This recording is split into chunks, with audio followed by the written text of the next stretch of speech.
This is A's Cast Live, your comprehensive look at the Oakland Athletics. And the pitch is swung on, hit the right field, hit deep. Whitefield going back at the track, over his head, and over the wall. Do you believe that? And 29 other MLB clubs. Ramirez with a drive to deep right, away back, gone. Go Hayes, hits a bomb out there by the Rocks. And boy, oh boy, this third inning is now showtime. It is a Judgian blast. All rise. Here comes the judge. Join us as we take you inside the baseball universe, from humidors to spin rates to game-changing moments. We have you covered. Spend your afternoon with us next from the town, only on A's Cast Live. Here's Chris Townsend. Good afternoon, everybody, and welcome to a World Series edition of A's Cast Live as we're getting you ready for Game 1 of the Rangers and the Arizona Diamondbacks. I can't wait. I think it's going to be a hell of a series. We have some things we have to get to before we have some unbelievable guests for you. And yes, someone did predict Arizona, Texas, by the way. Somebody did. We'll have to get to that in just a few moments. Scott Emerson, the pitching coach of your Oakland Athletics, to break down what we've seen and what we will see in the World Series. Have to really get into this conversation of third time through the order. Because certain guys have been throwing the ball well, and then people will say, well, the numbers say you got to get the guy out. The unknown versus the known. Why do baseball teams feel they have to make this decision? Guy can be dealing. He's only got 75, 80 pitches. Third time now through the order. Got to get him out. Is it a good idea? Well, some numbers will say yes. A lot of fans don't like it. What's the decision-making process? We'll talk to Scott Emerson, the pitching coach of your Oakland Athletics. Our A's historian, David Feldman, will be by. What's our top 10 today? Top 10 A's postseason moments. Ooh. All good, or because there's I don't know. He hasn't sent me the official list, so I don't know. There's some. I mean, if it's all time, there's obviously a lot with 4 World Series championships. There's a couple losses. Is it just Oakland A's? Are we delving into Philly days too? I think we're just going to do Oakland. Well, we don't have highlights for the Philly days. And then our national baseball columnist, Eno Sarris from The Athletic, will stop by. I got 5 things that I need to hit today before we get to Scott Emerson. By the way, good to see you. How are you? How is everything? Everything's great. It's been a lot of weeks since we've been on, so a lot's happened in a week. Like what? Well, we have the World Series set. Yeah. The NBA season has started. Could not care less, as Rick Barry once said on my show. You told me could not care less. You told me Brock Purdy is Joe Montana. I told you Darnold was Sam Young. Now we're getting Steve Young. Now we're gonna have some QB controversy. You said Sam Darnold, Steve Young, righty, lefty. Well, I'm just saying because he's waiting in the wings. Oh, what injury happened. Jeff Garcia. Sharks still haven't won a game. There's a lot of stuff happening. The NBA tells us the season doesn't start till Christmas Day. That is correct. Is that factual? That is fact. We don't go national until Christmas Day. So when's December 25th? A while from now. That's when I'll care. A little over 2 months from now, literally. And unfortunately, I don't want to be that guy. As somebody, I'm very proud that I got to cover 2 of the Warriors championships on 95.7 The Game. Got to do pre and post on 2 of them. It was one of the great thrills of my career. Those teams aren't walking through that door. Oh, wow. No faith in 38-year-old Chris Paul? Age will always win. Father time. It's just how it works, right? So we'll see how this year's going to go. I'm not saying they don't have a shot. They got a puncher's chance. But you already got teams that passed them last year who were younger. And they're now more experienced. It's going to be tough. Yeah, the Western Conference is pretty deep, and the Kings are coming. You got the Nuggets are the defending champions. Who's the team? The Suns? The Suns are pretty good. They're not young, but they got one. Well, I mean, Devin Booker's still young, but all right. We yesterday did a meeting, and in that meeting we talked about how you view, if you're listening, athletics.com/A'sCast, iHeartRadio, God bless you. We love you. If you're watching this show and you're watching it on you, because there's a lot of ways you can watch it, right? You can watch it on X, Twitter, whatever you want to call it. You can watch it on Facebook. We need to start doing more love for Facebook because we're not Facebook guys. My wife is a big Facebook. Same. My wife is too. And we forget that there's Facebook is still the most used platform. Even though my kids look at it as, and now I got to get into this thing about my kids. Wow, about the future. Woo! I'm looking at the next 12 years. In 12 years, once we hit November, in 12 years, my kids will be 30. The world in 12 years. And just looking at how these kids and all my buddies' kids consume, how they go about life in 12 years. Oh my God. I'll have to get into that. It could be at a later point. But yes, we're going to have more stuff coming your way. And for you Facebook guys, we're going to have a lot more coming your way. Stay tuned. On YouTube, this is on me because I watch so many golf stuff, and golf is one of the most looked at, the golf tips. Some of these tips get millions of views worldwide, millions.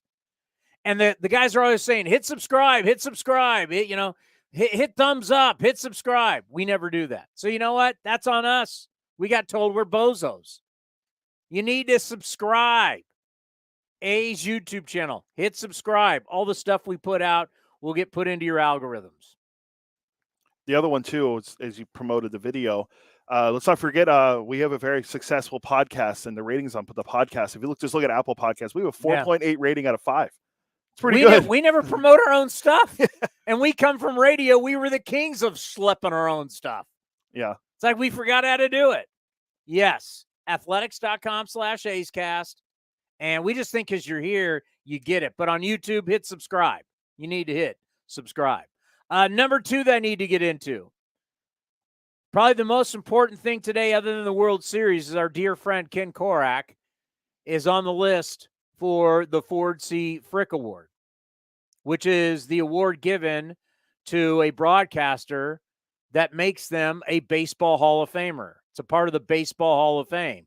It's the biggest honor that a play-by-play man, someone who's given their life to the game, it's the biggest honor that they can get. Just being nominated says you're one of the greatest of all time. If you are given this award, you're remembered as truly one of the greats forever. But Ken Korak, as we know, voice of the A's, is one of the tops in the business. And these play-by-play guys give their life to the broadcast. Good years, bad years, doesn't matter.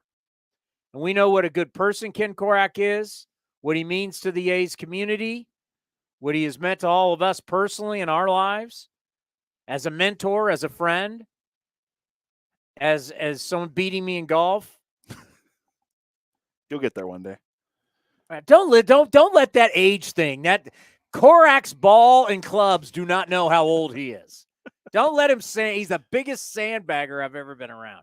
But congratulations to our own Ken Korak for getting on that list. And hopefully he gets it. He's now on that list. So he's going to be there a while. How great would it be to go to Cooperstown, New York, to the Baseball Hall of Fame to honor Ken Korak as a Ford C. Frick Award winner? Would be pretty special. It's a pretty star-studded class. Our good friend Tom Hamilton. Swung on and belted. Dan Schulman, another friend of ours. Kruk and Kuiper on there. The voice of the Red Sox, Joe Castiglione. Joe Buck. So there's a lot of heavy hitters on there. And Can't we get Joe Buck like 10 years from now? I mean, he's only like 50. I mean, seriously, Buck, get in line. You've made enough money. You've had enough people kissing your behind. Joe Buck, get to the back of the line. Let these other guys get in. December 6th. And by the way, all their guys didn't have a dad to get them into the business. So can we get them all in first for nepotism, Joe? Ernie Johnson Sr. is on the list. Father of Ernie Johnson Jr. from TBS, TNT. Ernie Johnson Sr. broadcast for who? Wasn't he the Braves games, didn't he? like back in the day. Back in what day? I had the list. The carries were always skip carry was. I mean, how late do you mean? They had the whole breakdown. Hold on. I don't really want to go into this. You're supposed to have these answers. By the way, December 6th is one that'll be announced at the winter meetings. Who's going to receive the Ford? And you know who's going to be at the winter meetings? We are. Quickly, I got things to get to. I'm not. You either got the answers or you don't. I'm looking right now. It's on the page. Where's Johnson? To say Johnson Jr. Called Braves games for 35 seasons from 1962 to 1991, and from 95 to 99, following 9 seasons as a big league pitcher. There you go. All righty. Ken Korak, congratulations. Just being nominated is incredible. So I'm not going to give out his personal email. I wish there was a way people could read. You can reach Ken. He's on X or Twitter. At Ken Korak Radio on X. Reach out to Ken Korak, give him some love. I'm going to do something that a lot of hosts don't do, right? Our buddy Mad Dog was supposed to retire, didn't retire. Everybody's got big opinions. We're in the opinion business, right? We're in the opinion business, and when you give out a bunch of opinions, there's going to be times you're going to be wrong. But also, we're in the opinion business. We're also in the ego business. And most people who sit in my chair have big egos, and I have a big ego, I admit it.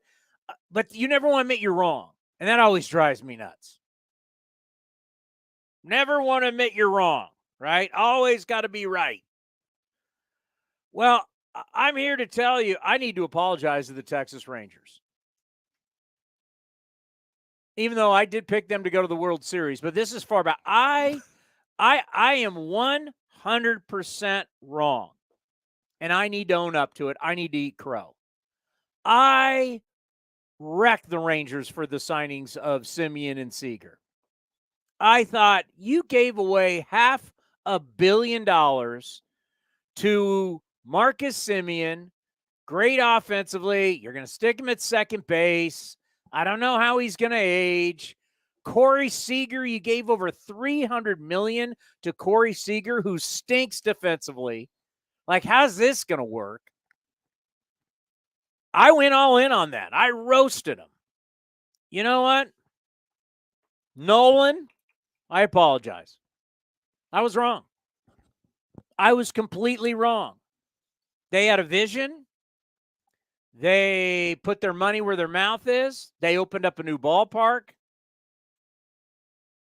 And they were so unlucky that they open up the ballpark and COVID starts, so they never get to have that honeymoon. And I just looked at those contracts like this just shows you how dumb baseball is. How dumb are you giving these guys this money? You're just throwing away money. And it's not good for the sport that you're just throwing away all this money just to tell your fan base you spent money, but it didn't make you any better. Where's the ROI, the return on investment? Well, I'm eating crow today. I'm wrong. I'm absolutely 100% wrong. They're in the World Series. You want to know what their return on investment is? They're in the World Series. Not only are they in the World Series, you need to understand the Rangers' business model. The Rangers have very stiff competition. When you're at the ballpark in Arlington, just down the way, a couple hundred yards, is Jerry's World. It's the Dallas Cowboys. And you need to be relevant by the start of football season, or really the start of training camp, because if you're not relevant by the start of training camp, nobody even knows you exist.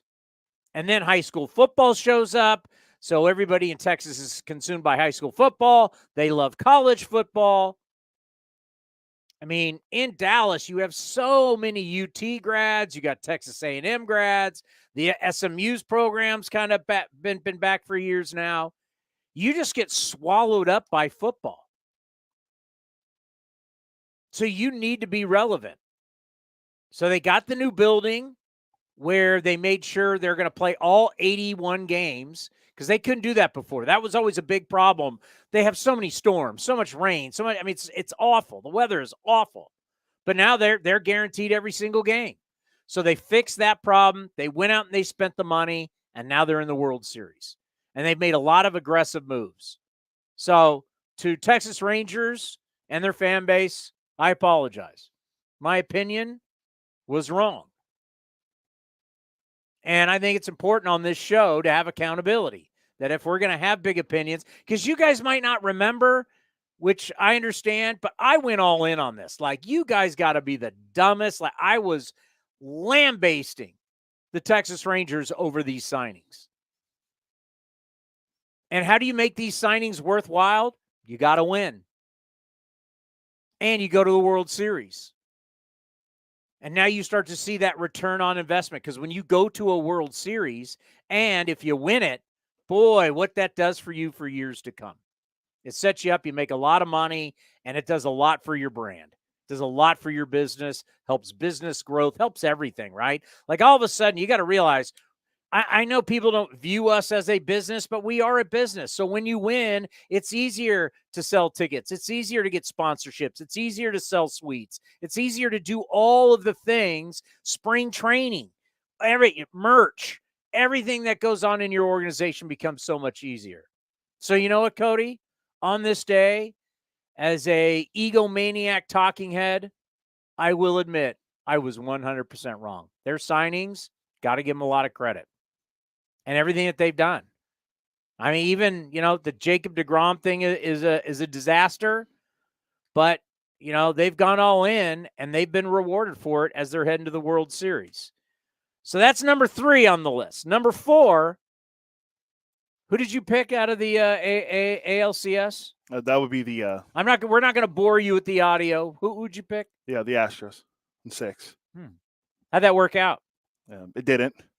They can't win at home. It's incredible they couldn't win at home. You go home 3-2 and you can't win. Well, you went to Texas down 0-2 because you couldn't win. And then, they're, as we call road warriors, they had them right where they wanted them. And then That's Texas, what you were claiming. And then Texas had them right where they wanted them going back to Houston. I almost feel like Deion Sanders. I got receipts on all of in our kind of little inner circle.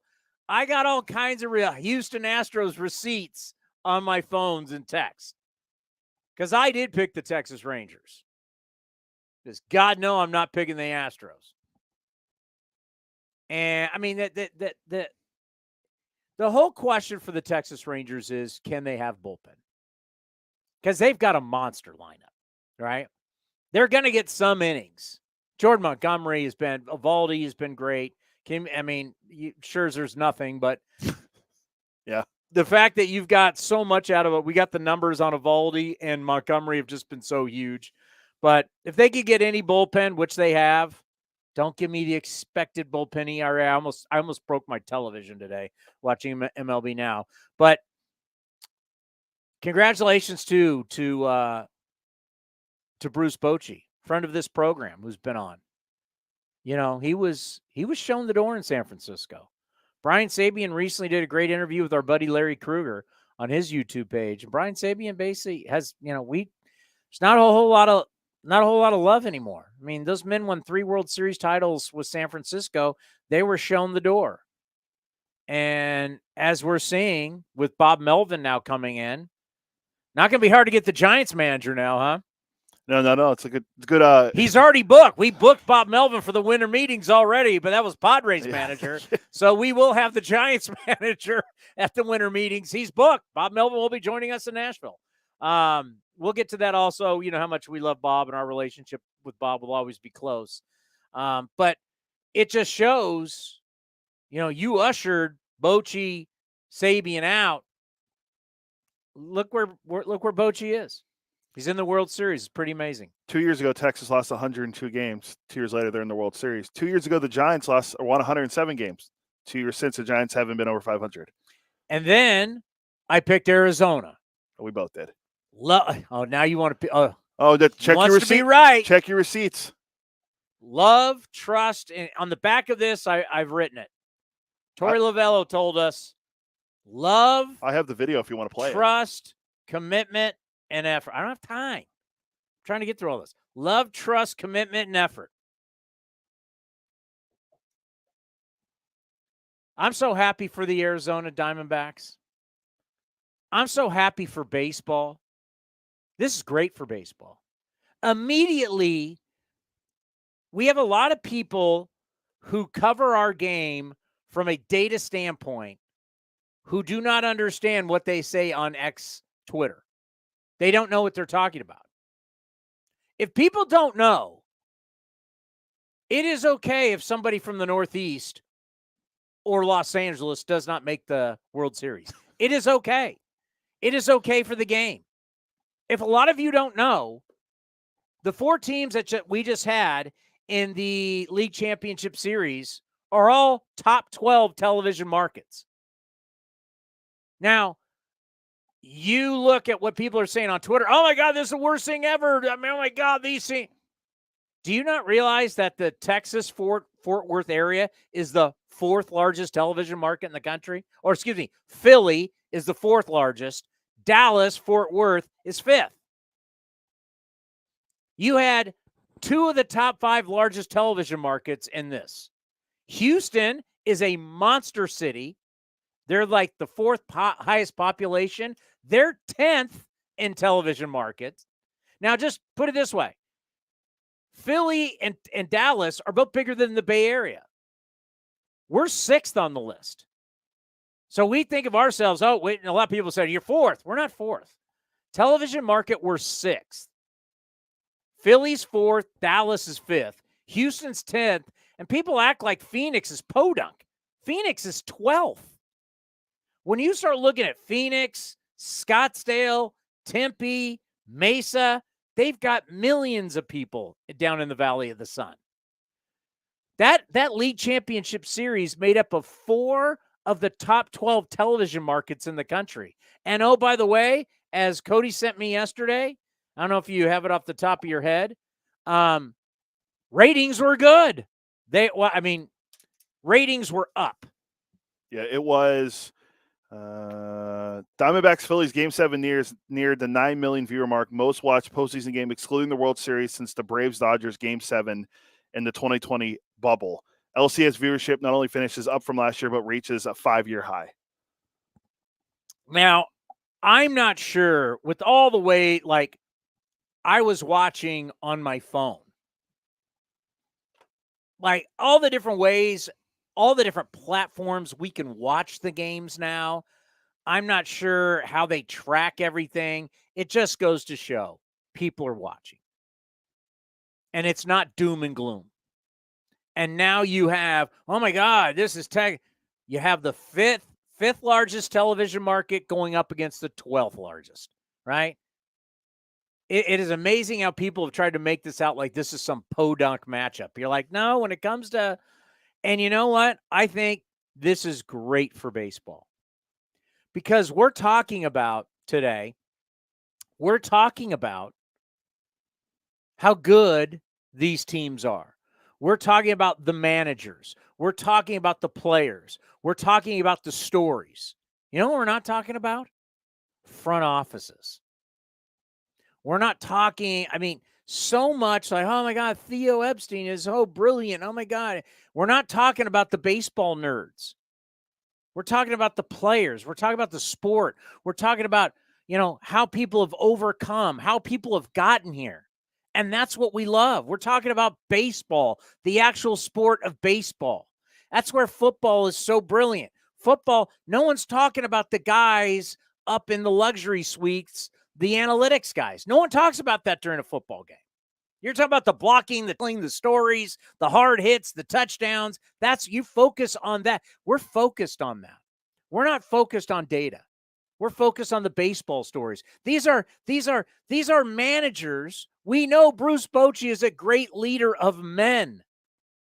Torey Lovullo is talking about love, effort, trust, commitment, but he's talking about love.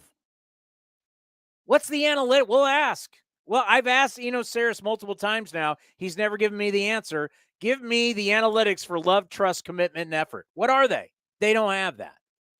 That's what the Diamondbacks are built on. His other thing is great, too. A connected team is a dangerous team. I love when he says that. It's about human beings coming together and playing, and we love that because we all understand. We work in offices. We had a great meeting yesterday with our social people. I mean, people who work together, like each other, vibe together, perform better together. And what a lot of I got so much data here that, I guess I'll get to at some point. Some are some really cool notes. But what it shows is this regular season thing, this complaining about the regular season, who cares? Here's the best thing. We've heard a lot about the playoffs are random. Okay? Winning in the playoffs is random. I'll challenge everybody with this. Is it random, or what's the state of your roster at this time? When we head to the postseason, you're not playing any bad teams. You're not catching, this whole thing like who's hurt, who's not. This team's coming off a 12-game road trip. None of the stuff happens. The regular season, to me, the regular season has the most randomness. I mean, we got teams who spend money, teams who don't spend money. We got teams that are using 60 players. I mean, the Braves used 53 players. They won the most games. 53 different guys suited up for the Braves this year. You want to talk randomness? The postseason really is about, and people go, it's getting hot. I'm not even going to go there. What I'm going to say what the postseason is about is what's the state of your roster at this point. Doesn't matter what the state of your roster looked like in May or June or July. What do you look like today? We're putting on the uniforms and we're going out for battle today. Where are you today? You're 107 wins and you racking up wins in April and May. That means nothing at this point. Where are you when the tournament starts? And everybody wants to be, we need to reseed. We need to do it. You know what you need to do? You need to show up and play well when the tournament starts, right? We as consumers, we're right because we're the ones that pay for this. We're the ones that love to watch this. And I do point at me because I spend a lot of money on baseball. Where are you when the tournament starts? When the Masters starts and they tee it up, where's your game? Where's Tiger? How's Tiger or Jack Nicklaus playing? They're usually playing pretty damn good.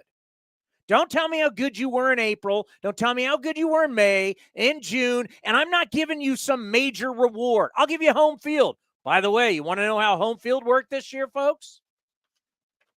Home teams this year in the postseason, 14-22. What was that stat you had for me? Or did I send that to you? Which one? The one on the home teams? It's more. Where was We send each other a lot of stuff. I know. Jesus. Now, it was recent. Whatever. The Astros won one home game this postseason. One postseason home game. Now, they were road warriors. Yeah, the home team is 14-22 this postseason.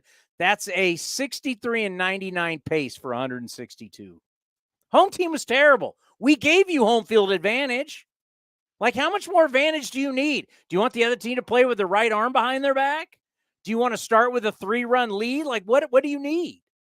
We want tournaments. We love tournaments. The NFL is a tournament. The NBA is a tournament. College basketball is a tournament. We're now going to get a tournament in college football. That's what we want. You want to talk about the regular season? My God, this isn't Kansas City in July. And I hate to say it, this isn't Oakland in August. This is the best of the best. And if you don't bring your A game, it's not about randomness. What's the state of your roster? I'll tell you the state of the Braves. Their pitching stunk. The Dodgers, their pitching stunk. Like this, what's the state of your roster when the postseason starts? Well, guess what? That was a long flight from Seattle to Tampa for the Rangers. And you know what the Rangers said? You know what? I got a bad taste in my mouth. You've heard them all say it. It kind of bugged them. What happened in Seattle? They popped the champagne on Saturday, lost it on Sunday, and then they had to fly their asses that's a long flight. What is that, 7 hours? Probably. because Florida to here is 6. That's like another. That's like 7. Scott Emerson, for God's sakes, the pitching coach of the Oakland Athletics, is with us. Emo, have you guys ever gone from Tampa to Seattle? I think that's like 7.5. Man, we had some long flights, but I can't recall doing Tampa to Seattle. But man, when you're making some of those flights, I mean, Oakland to Tampa's not an easy flight either. No, it's a long flight. I saw you in the background. You heard what I was saying. To me, I don't want to hear about randomness. I don't want to say who's the hottest. I think the best way to put it is, what is the state of your roster at the start of every series in the postseason? And to me, and you've been a part of it. You've been a part of preparation.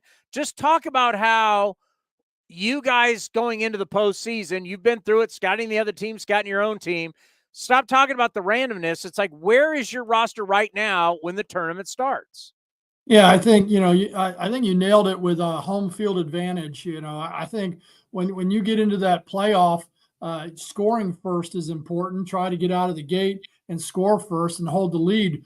But your roster wants to be as good as it can be at the end of the season. And that's why, you're playing the season to be as good as you can possibly be. And then putting guys in, you see some of these teams, they're calling up guys who had, with the left-handed reliever with Arizona, had 10 games in the big leagues. And they said the other night he was pitching in his 8th playoff game. So who gets hot at the end of the season? What players are riding the wave in a good way at the end of the season are the guys that obviously you want to have on that postseason roster. Now, here's a couple nuggets for you, which, I mean, you out-homer the other team. You're 21-4 in the postseason. I think we all get that. You tell me, though, this is, you just mentioned you score first. Teams that score first are 27-9. That's a 750 winning percentage. Just tell me, Arizona's 7-0, Texas is 7-0, Arizona's 6-0. Both are unbeaten when they score first. It could be just one run, but what's the deal? I mean, you're looking at human factor as well. The game changes when you're behind. You're fighting to get back into the game. Players are pressing. The numbers aren't lying there either of what you just said. So, it's a little easier to pitch with the lead. It's a little tougher to hit when you're behind because the pressure gets on you. And when pressure is on, it's just a different type of ball game. You look at the regular season compared to the playoffs, and you see that the style of baseball is just a little bit different. So, score first, get out of the gate first, and then you can align your bullpen any way you please.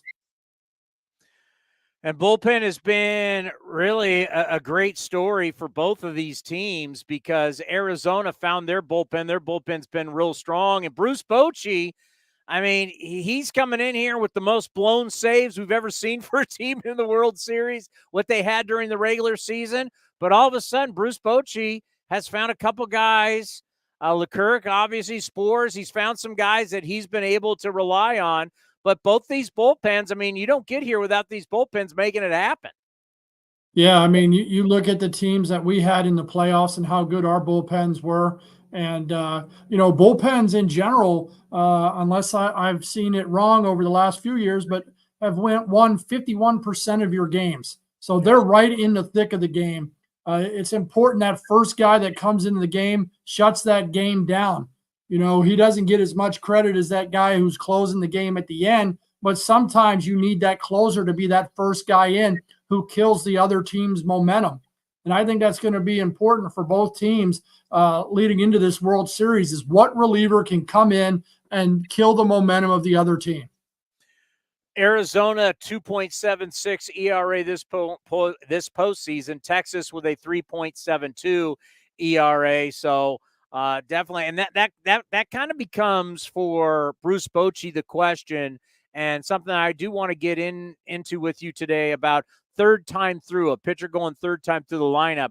But sometimes the decisions, like when you don't have a strong, deep bullpen, you've got to rely on your starters to go deep. and that could be a strength or a weakness for the Texas Rangers. What have you just seen? And you know the Rangers better than most. You play against them in division. You've prepared against them. So far, what you've seen from the starters for the Texas Rangers? Obviously, Eovaldi's one of the best out there. He's having a really good playoff. I think that when you get into these playoff series, you're looking for guys to go out there and get you as deep as they can, keep the game close. I mean, Jordan Montgomery's got a 2.16 ERA, I believe, in the playoffs, 25 innings pitched. He's pitched really well. What they do is they throw strikes. They make the hitters try to be on the attack mode on them, and then they can get swing and miss off of that. So I think Texas, you got Eovaldi, Montgomery, and Max Scherzer. I mean, you're throwing out 3 real good quality starters, and the Diamondbacks, they're throwing out some good starters as well. I mean, when you got Gallen out there and Kelly doing their thing, I think it's going to be a really good series. And what can the guys do? How deep can they get them? Now, obviously, the Diamondbacks feel really good about their bullpen right now, so they're going to play that matchup game after the 5th, maybe the 6th. Texas, Max, I think, 3 innings the other day, and then they went to the bullpen immediately. Now, what you got is a 7-game series. So you got 2 games in a row. You got an off day. That first game, you're down 4 or 5. You may go to the back end of your bullpen. You're down 2 or 3. You got to play that game to win right now. Not that you're not playing every game to win, but you don't want to burn a guy who may have to pitch in game 2 or 3 innings in game 1 in a losing situation at some point. But one thing with Texas and that powerful offense that they have is what is striking distance for them? So I think the way these teams use their bullpen, but their starters as well. I mean, I go back to the Grady Little days of Pedro Martinez and Pedro telling him, I'm good. You got a Hall of Famer out there telling you he's good. That's some pressure decisions for managers. It's not that easy. You got Max Scherzer out there who's a Hall of Fame pitcher in my mind. And Bochy's got to go out there at some point in time and pull the trigger on him and bring somebody else in the game. That's not easy. So, but I think, when you're in the World Series or even in the playoffs, the egos are checked out at the door. You come in to play to win the game. Not that you don't do it during the regular season. It's just done a little bit differently. But, I think guys just go out there. They go as hard as they can, as long as they can. Texas right now kind of reminds me of not too long ago, the St. Louis Rams, the greatest show on turf with Kurt Warner, where they boom, boom, boom, it's 21-0 before you know it. And next, you're on your heels and you're like, this game's over. I mean, it's amazing the firepower that they have. But when you look at Sewald, Ginkel, Saul Frank, Thompson, Mantiply, am I missing anybody with Arizona? This bullpen that they have, especially Ginkel's been incredible. I mean, he was a guy that was sit down at one point, comes back. I mean, so when you talk about having that deep bullpen, also talk about what that means when you have these days off with that. You're not playing 7 straight days. You're going 2 games, day off, 3 games, day off. How much does that help you? And as a pitching coach, what's the strategy with that?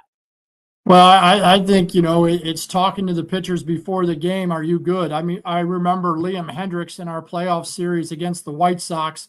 I believe it was 2 1/3 or 2 2/3. He finished the game, and the next day he said, I don't know if I feel so good to go to the game. I can pitch for you, but I don't know how great I'm going to be. And I was like, I'll take Liam Hendriks at 70% right now in a 1-inning game.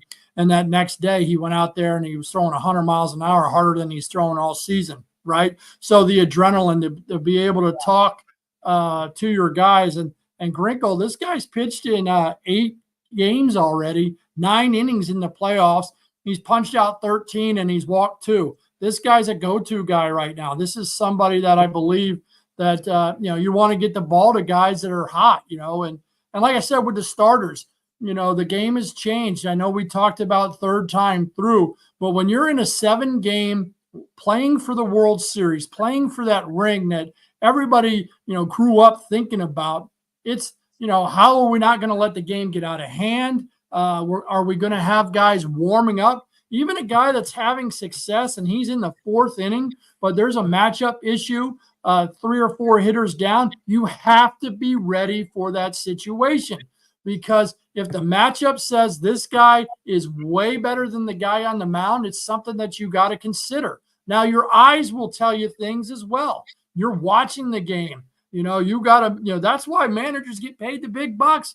Townie, they're out there. They got to make these very important decisions based off of numbers, based off heart, based on what they're seeing during the game. This guy's rolling. This guy's pitching really good. I'm keeping him out there. Or this guy's teeter-tottering a little bit. I got to have the bullpen ready to go. And I can't be out of that game on one swing. And that's what I was telling you about earlier with the Texas Rangers. The Texas Rangers, they got 2 guys on and Seager's up. You got a right-handed pitcher and your left-handed matchup guy is your best guy in the 4th or 5th inning. How soon do you go to it? Because one swing of the bat, Seager hits a 3-run homer. You're down 3, and that could be the knockout punch. So managers have to decide. It's not easy. Numbers don't lie, and what you're seeing at that present time doesn't lie. And I think on the last episode we talked about is do what you do all season, but maybe shorten it up a tad. Well, you say the managers make a lot of money. You're not living in that nice house in North Carolina because you're working for free. And I know that manager is going to be asking you a lot of those questions. I have the numbers in front of me. Starting pitchers, 3rd time through the order. Now, this is all the starting pitchers, so they're kind of skewed, right? Certain guys are different than other guys. It's funny. 2nd time through the order, starting pitchers this postseason, they've been better than the 1st time they faced the guy and the 3rd time. 2nd time is when they've been the best. But how much of it is the guy on the mound is the known right now? I'm watching him. I can have these numbers and go, yeah, 3rd time through the order, slug goes up, on base goes up, average goes up. Okay, but the guy on the mound, I'm watching him mow through this team. The numbers may tell me to do something, but the guy warming up in the bullpen is technically the unknown because I don't know what he's going to have coming in. So talk me through that process, manager, pitching coach. Our eyes tell us that it's about getting outs. I need outs. I don't care how you get them. Striking out, grounding out. I need 27 outs to win this game. I got a guy out here who's mowing the team down. He's got 75, 80 pitches, 3rd time through the lineup. I've got a known commodity who's throwing the ball well on this night, and I got an unknown commodity warming up in the bullpen. I don't know what he's bringing. Data says bring him in, but I don't know. Talk us through that discussion. Man, is it like you just said, it's really not that easy. That's why your eyes have got to tell you something. The scoreboard tells you something. Like you said, who's down in that bullpen? Who's pitching right now? You got your number 1 pitcher out there on the mound, and he's been doing it all season long. It's kind of hard to go to that bullpen in the 5th or 6th inning or in the 5th for sure. It really is. But you also got to think about, how much am I going to go through this bullpen and what do I got for tomorrow? Now, me personally, in the playoffs, there is no tomorrow. You play every game to win the game. And when that situation comes up, that's when you got to make those important decisions. You got to cover every situation. Sometimes during the regular season, you're in the 5th inning and you're like, hey, I just need this guy to get through this inning. I don't want to kill the bullpen, maybe for tomorrow. Well, in the playoffs, there is no tomorrow. Win today. You win today, and then you got tomorrow. You lose today, you have tomorrow, and you have an off day. So you got 2 days in a row to unload your best pitchers that you feel are your best matchups at that present time to win this game, knowing you have them tomorrow and knowing you have them on an off day. And look, these guys are big leaguers. I can tell you when they get to the playoffs, 3-4 days in a row, if they had to pitch, they're going to pitch. They know what's on the line. They know in another 6 days they're out fishing or hunting or doing whatever, and then that's when they can recover, playing some golf, hitting them into the trees like I do. But it's important that these guys, are ready for that situation. You don't know when they're going to come in the game yet. They have an idea because you've prepped them like, hey, you need to be ready for these lefties. And then you need to be ready for this pinch hitter with this 3-batter matchup. You got to face some guys. You might come in thinking you're 2 out of 3 versus a lefty. And then all of a sudden, bam, they turn the switch on you and they bring in the 2 righties. And that's the one thing that we don't talk about enough here is not only the pitching, but how the opposing manager flips it and brings in the 2 right-handed hitters. I figure, you have a 3-batter matchup. You want the lefty to be able to come in and face 2 out of 3 for sure that are lefties. But then you also have a wipeout factor. There's 2 outs, and he's got to come into the game and get this out. You're coming into the game to face Seager left on left. Well, you're going to get Seager, right? And that's 2 outs. That's the guy you have to get. That's the left-hander. He has to come and get Seager. Now you got Seager maybe with Garcia behind him with 2 outs. You got to get Seager or he has to face Garcia. So there's so much gamemanship going on between the managers thinking, well, if I do this, he's going to bring him in. If I do that, he's going to bring him in. So there's constant preparation going on for the game on both sides. And when you decide to make that matchup change and when the other guy decides to flip the script is what's going on. Now, the thing that gets me about that, though, is benches are smaller than ever before. Because of the panic of having to have 8,000 pitchers down in the bullpen, even though we expanded the rosters to 26, you still have a limited bench because you got to have a backup catcher, too. How much has that helped from a pitching standpoint that, back in the day when you first started or like all the days where you would have Ray Fosse on and Ray Fosse's like, we only had an 8-man bench. We only had an 8-man staff. The rest was all position players. They used to have far more options coming off the bench in yesteryear baseball than you do now. Yeah, that's definitely changed. You got an 8-man bullpen down there, and in the playoffs maybe more because you might go with 3 starters instead of 5. You could go with your 4 starters, so you're sending an extra guy down to that bullpen. But like I said, when is the opposing manager going to flip the script on the pitcher and start unloading with his right-handed hitters? He's got an opportunity. He's got runners on base. More so, he's probably going to do it in today's game. And like I said, a little bit earlier, the World Series, you got left on left, Seager's staying out there. Lowe's probably staying out there. But you got another left-handed hitter. Tavares may not stay out there. He may not stay out there, bases loaded, 1 out in the 4th inning. They might bring in the pinch hitter now. So now you got a certain different matchup. I think, at runs, you need runs. You need to try to score them in the playoffs as soon as possible. And that's what we talked about earlier about score first. Yeah, and that was one of the criticisms of Dusty Baker. Martin Maldonado, who had not been swinging the bat well for really the entire second half, got a lot of key at-bats with runners on. They didn't capitalize, and that's one of the things Dusty's taken some heat. Let's talk about a red-hot player. I looking at the notes here, and it's historical, obviously, what Adolis Garcia is doing. He was the ALCS MVP. He had a 1,102 OPS at 327. That's what he's done so far in 12 playoff games, along with being the ALCS MVP. 20 RBIs in 12 games, seven home runs in those 12 games. I mean, he hits 1 more home run, he ties a record. He gets 1 more RBI, he ties a record for postseason history, putting him up there with guys like Lou Gehrig and stuff. When you've got a red-hot guy in the lineup, he's seen it like a beach ball. How do you as a staff, when you have your meetings with the pitchers, whether it's starters, relievers, how do you say this guy can't beat us? How do you go after him? Yeah, I mean, you're always talking about, this guy can't beat us. And then you got to figure out, okay, well, who's sitting behind him? Who does that guy beat you? Left on left, right on right. Does he beat you right on right? Or does he, left on right, he may not beat you. So that's where the data is so important to understand. Okay, is he a reverse split guy, or is he a right on right or left on left guy or left on right guy?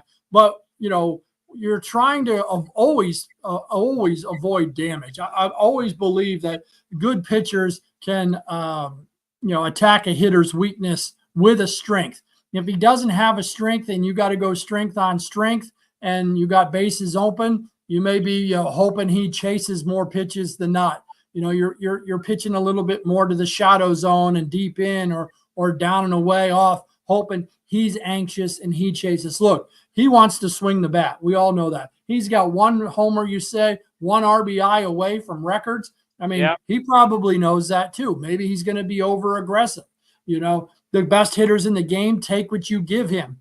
And when you're streaky, you just hope they were on the streak before you even showed up. That's the best thing about what the Diamondbacks can say is his streak is behind him. We're starting a whole new series and a whole new building in Arizona or in Texas, and hopefully we can get him off that streak.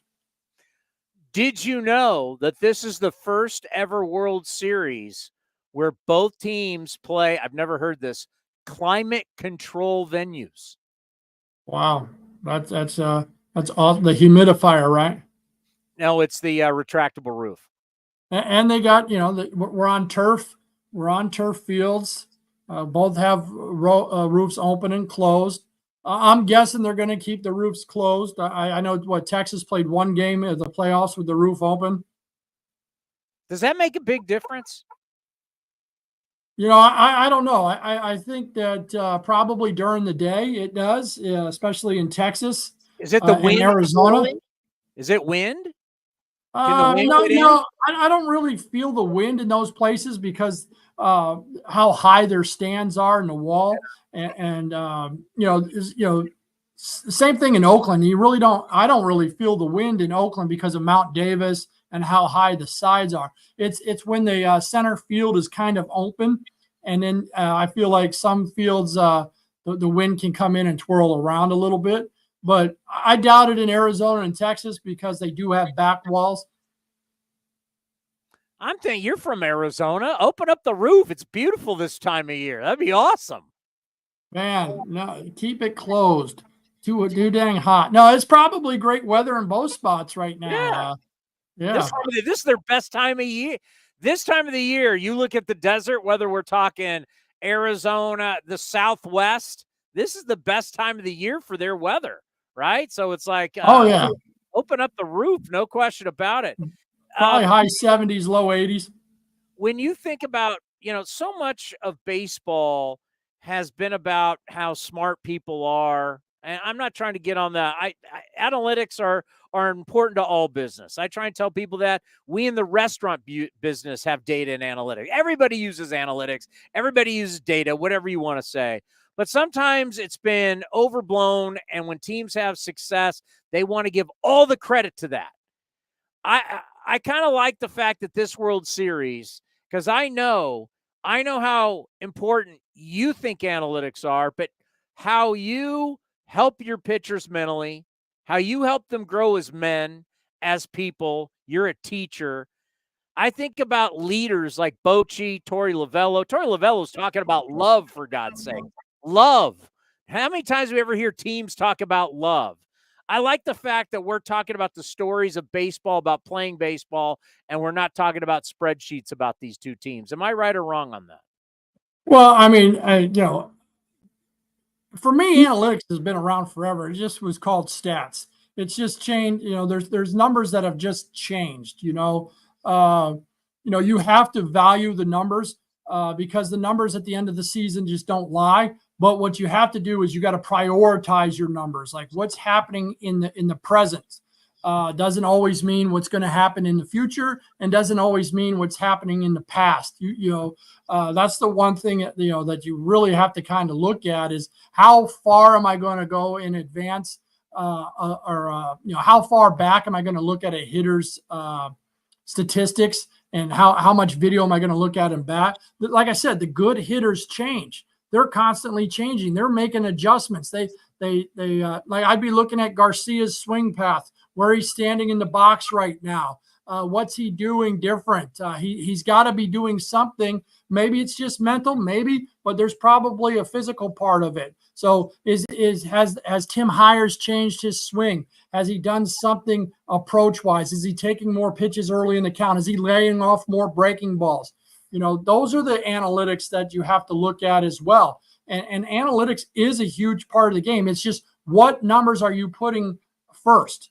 I think there's gyro degrees on a baseball, the top spin of a ball. I really don't look at that as much as I look at spin efficiency and the spin access, height and horizontal release, and those types of things. Because you got to prioritize a certain bunch of numbers, what you and the organization like.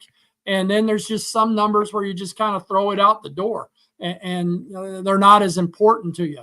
I'll give you an example. There are some really good hitters that have negative swing numbers in every count. They just don't swing that much. But when it's inside the strike zone, they swing. And when it's their pitch, they swing. So those are numbers you have to look at. So, me, I love the data. It's okay, what data am I going to use? And that's the important part, because if we're using data that's useless, that players can't handle, there's realistic numbers that we have, and then there's just numbers that are just kind of tough to follow. Yeah, I feel like I'm at a driving range right now, and where do I take the club back here? Where do I take it here? Where do I take it here? What do I think about here? What do I think about here? How do I stand? How do I line? Where's my ball position? And we lose track of hit the ball at the target. Simple. Well, you know how much data we have on the field using our TrackMan. And at what point do you tell a guy, you know what? Take all this, throw it out the goddamn window, and go get somebody out. Get somebody out. I love that. I love that. But look, when we're on the field and we're experimenting, that's just experimentation, right? So those numbers are going to be a little bit different. You have to take the game numbers. What the guys can you do in the game? How they, we know that the spin rates, the looser rotation of the ball is going to tend to drop more. The more you can backspin it and it spins with better efficiency, it's going to stay up more. The Magnus force is going to keep it up. We know all this stuff. But you're right. Instead of trying to make your pitches better, make better pitches. Get out there and put that slider down and away. Put that slider below the zone and see if you can get a chase. Crash the guy up and in so you can keep your sliders down and away. Count advantage. Get ahead with strike one. Win the 1-1 count. Those are all things that are being preached from, I hope, all 30 major league teams. Like, hey, I got to throw enough strikes. I got to be in good counts. That, for me, is important. Then we get to move on and go, okay, how can we build this guy's arsenal now that he knows how to throw strikes? Well, a great example is Game 7. Zach Wheeler comes in. There's no data on him. He's never come out of the bullpen. You had no idea what you were getting. You just said, big boy, I need some outs. Go out there and blow it by everybody, right? We never seen him. We never seen it. Zach Wheeler had never come out of the bullpen his entire career until Game 7. Yeah, I mean, I bet he came out of the bullpen in college summer league if he went to college or in high school. But these guys that want to pitch, they don't care they just come out there and pitch. Zach Wheeler, I can guarantee you, was chomping at the bit down in that bullpen going, get me in this game a little bit earlier. Get me in this game as soon as possible, because the real competitors, the elite guys, can do it all. And I always tell this story about Chris Bassett when we were kind of, having Bassett as a starter and Bassett as a reliever. And Bassett called me one day and said, you know what, Emo, I don't care when I pitch. When the phone rings is when I'm going to pitch. And then towards the middle of the season, he started being a starter more, and boom, he ended up, not worrying about the little things. The things that he worried about is, how good is my breaking ball right now? How good is my fastball? Can I execute these pitches? And when the phone rings, I'm going to go out there and do it. Yeah, let's end on this, because I don't know how many people are talking about it, but Texas just lost 3 straight games at home to the Astros, right? They've done real well on the road, but they just lost 3 straight games at home. Arizona has been good at home this year. We know Arizona is an offensive ballpark. When this new ballpark first opened up in Texas, people looked at it and said either it was fair or more of a pitcher's ballpark. It's now statistically turned more into a hitter's ballpark. You've been there. What do you think? How do you view is it Globe Life Field or Globe Life Park? What is it? I think it's Field. Globe Life Field. How do you view it as a pitcher's park, hitter's park? How do you view it? I actually think, it's relatively fair. When I first showed up during the pandemic, nobody's in the stands. It felt like not a launching pad, but a graveyard. Guys couldn't hit the ball as, I'm watching BP and I'm like, all right, we can throw a little bit more heater here. We can pitch a little bit more to contact here. Balls weren't going anywhere. And then as the fans got in, and I don't know if this means anything, but over the years, now you're looking and right field is playing a little bit short. Left field can play a little short. Center field, you still got to hit it pretty good to get it out of center field, I feel like. But for me, it's kind of a neutral ballpark. Now, Arizona, for me, is kind of an offensive ballpark. You get some balls up in the air, and especially, I think, to right field, and guys can kind of go the opposite field as well. I think, Texas's offense, they can run in some things and hit some homers. I think Arizona plays a little bit more line drive, gap-to-gap baseball, and both teams are really, really good. And they're tough to pitch to because they take what you give them. And, Texas has some guys that have big-time power, and I see them more. So I don't know as much about Arizona, but when we played Arizona, I just felt like they were the scrappy grinder guys that put balls in play and ran down the line real hard. And Texas was more of the sit back and launch some homers. But, both teams have been fun to watch play this playoff. When's the next time we're on? Monday. We'll talk to you on Monday. We'll be all right, guys. We'll be breaking down a good part of we'll see where we are in this World Series. You enjoy, my friend. All right, thanks for having me. The pitching coach, Scott Emerson, right here on A's Cast Live. Coming up next, he's the A's historian, David Feldman, will give us, the top 10? A's postseason moments. Are they all positive? We'll find out. I told you I don't know. Wow. We're flying blind here. Wow. The mystery next right here on A's Cast Live. This is Chris Townsend and Commander Cody for Link Soul. You got to go to their website right now, linksoul.com. The new polos are unbelievable. New colors, lighter weight. We got our new summer shipment, Cody. I couldn't be happier. I look better. All thanks to Link Soul. So we're talking about new polos. You can check out their shorts. Anything you need for summer, they have it right now. When you go to their website, they've got a smoking summer deal. Go to linksoul.com. That's linksoul.com. Hey, it's Eno Sarris, your friendly neighborhood baseball scribe. There are two things I love, baseball and beer. When I'm not busy around the ballpark, you'll likely catch me back with a cold one at any of Fieldwork Brewing's 8 locations sprinkled across the Bay Area. Fieldwork's got a rotating lineup of over 20 beers on tap that's as diverse as any 26-man roster. They got everything from super juicy, hazy IPAs to crisp pilsners and tropical sours that make your taste buds do the wave. Whether you're all about that draft life or prefer to grab some cans to go, Fieldwork's got your bases covered. Check them out at fieldworkbrewing.com to learn more. That's fieldworkbrewing.com.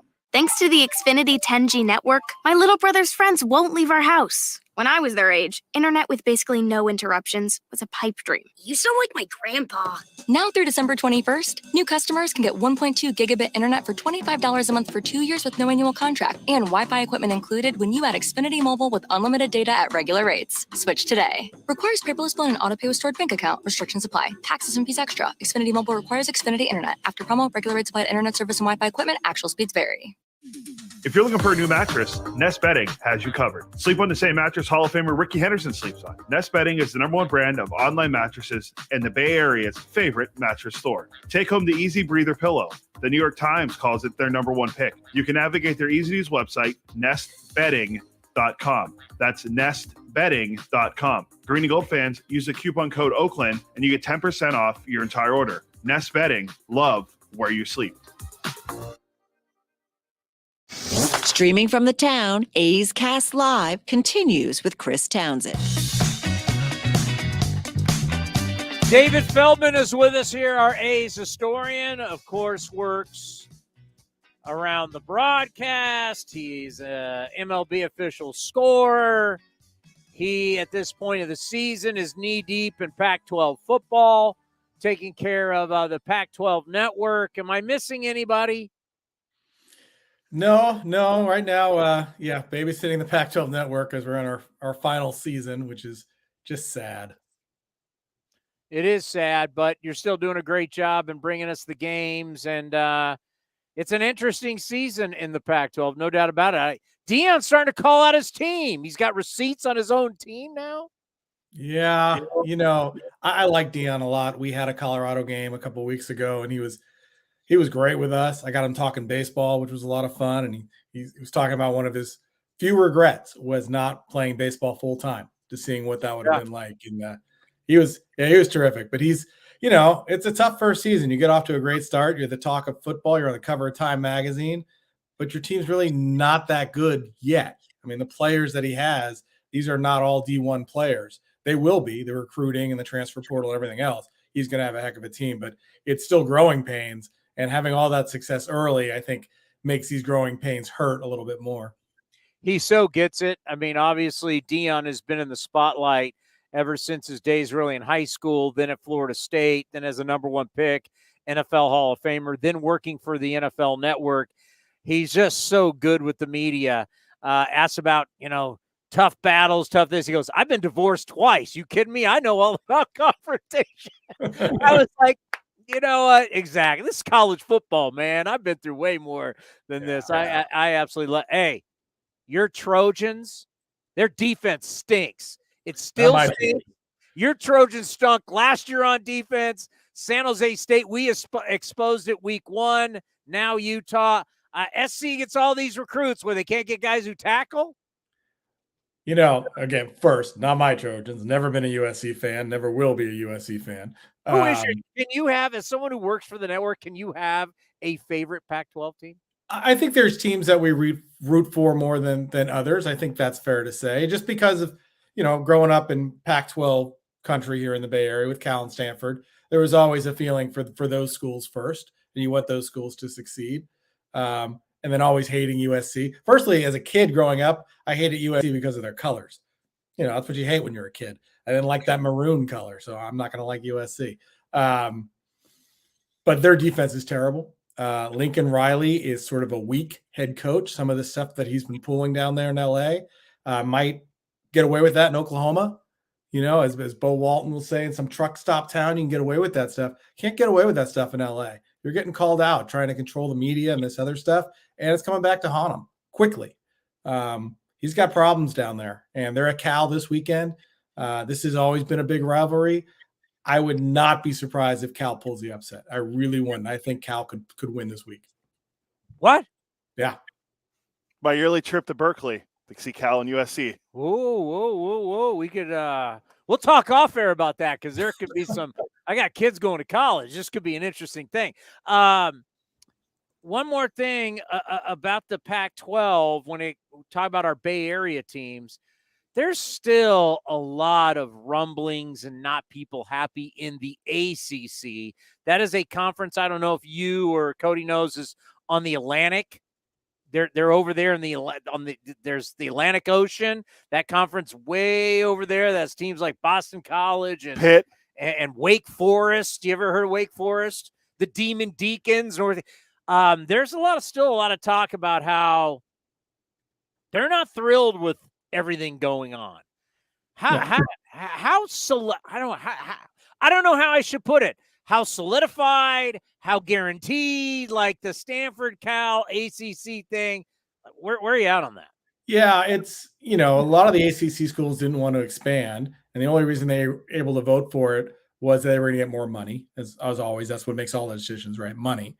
And Stanford and Cal and SMU are going to, not get full shares. I mean, Cal and Stanford get 30% of a full share for the first 7 years. Oh. That's the type of money hit they're taking. For the other schools to make money in the ACC, and for, Stanford will be fine. Cal, it's going to hurt. And, the travel is a legitimate concern. These schools don't want to travel out to the West Coast, not as much as Stanford and Cal want to go to the East Coast. It's not a good situation. The geography is screwed up. I can still see eventually football kind of spinning off into its own thing, and there'll be their own power conferences, whatever you want to say. And we'll get back more to a geographical locations for the other sports. I still think that is what's going to happen in the coming years. Yeah, because you got teams in the ACC who have national championship aspirations, and traveling out west to a place like Stanford or Cal can be trap games, and it takes one loss by Florida State or Clemson for them to go, see, we had to travel all the way. Yeah, so you could just – all righty. Now it is time for A's Top 10 with our A's historian, the great David Feldman. What is our top 10 list today? So, I mean, it's postseason baseball time. There's no better time, right? Postseason baseball. Yep. And the A's have been fortunate enough since moving to Oakland. They've been to the postseason 21 out of their 56 seasons. That's pretty good. That's a lot of postseason baseball. The White Sox have been around for 120 something years. They've only been to the playoffs, so 11 times. Yeah. I mean, it's special what we've had in Oakland, and now we're in a downturn, and we've been in these downturns before, but 21 trips to the postseason. So we thought it'd be fun to look back at not just sort of specific game performances, right? Just some games that just stick out by a player or a couple players in a game that to me that was what made A's postseason baseball special. We've been on the wrong side of a couple of iconic postseason plays that we have to see over and over and over again. But the A's have had plenty of good iconic plays as well that just don't get talked about as much. All righty, your honorable mention. Yeah, there's been a lot of great moments in the postseason. We look back at the '88 World Series, Mark McGwire walk-off home run. The A's have only had 7 postseason walk-offs in Oakland history. McGwire has one of the 2 postseason walk-off homers, and the other was Campy Campaneris. Campaneris is an honorable mention. You look at his Game 2 and Game 3 of the 1973 ALCS. Game 2, he hits a leadoff homer. Game 3, he hits a walk-off homer. Wow. You know how many other players have done that in one postseason series? 0. One other guy, Lenny Dykstra, ended up doing it for the Mets in the '86 NLCS. 86 against what? Against the Astros? Against the Astros, he had a leadoff and a walk-off. That's it. Campy and him. Cody wasn't even born. Yeah, he missed a lot of good things, Cody. I can verify I was not born. You were not born. Other things that came just close, Terrence Long, Game 1 of the 2001 ALDS against the Yankees at Yankee Stadium. Hits 2 homers. Terrence Long, one of them against Roger Clemens. We talk about Dave Stewart's mastery of Roger Clemens, right? We've talked about that many times.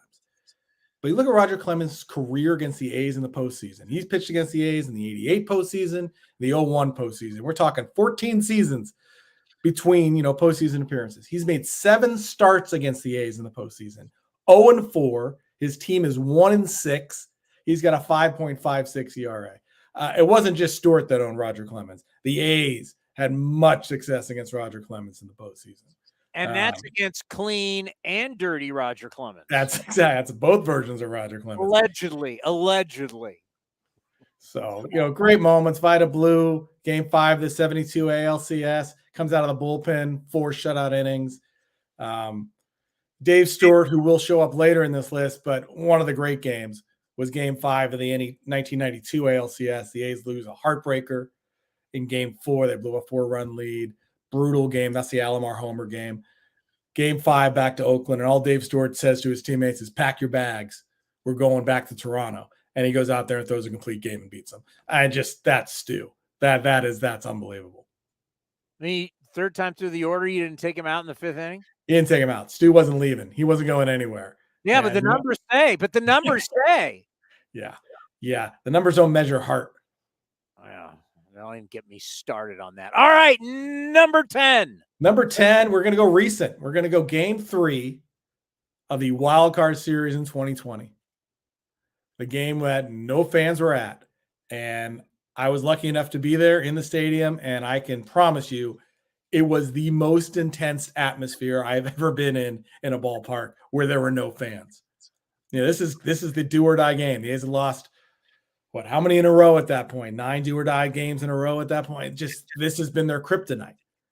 And they fall behind 3-0. And again, it's much like the Phillies the other night in a do or die game, not being able to come up with the big hit, right? First inning, they leave 2 men on. Third inning, they leave the bases loaded. It's like it's not happening again. They're down 3-0. And White Sox got a little swagger going. They got swagger. Even though they made it a bullpen game, they're feeling good with their bullpen. There's nobody in the ballpark, but they got their buttons undone and chains are flying. They're feeling good, right? Eloy Jimenez feeling good.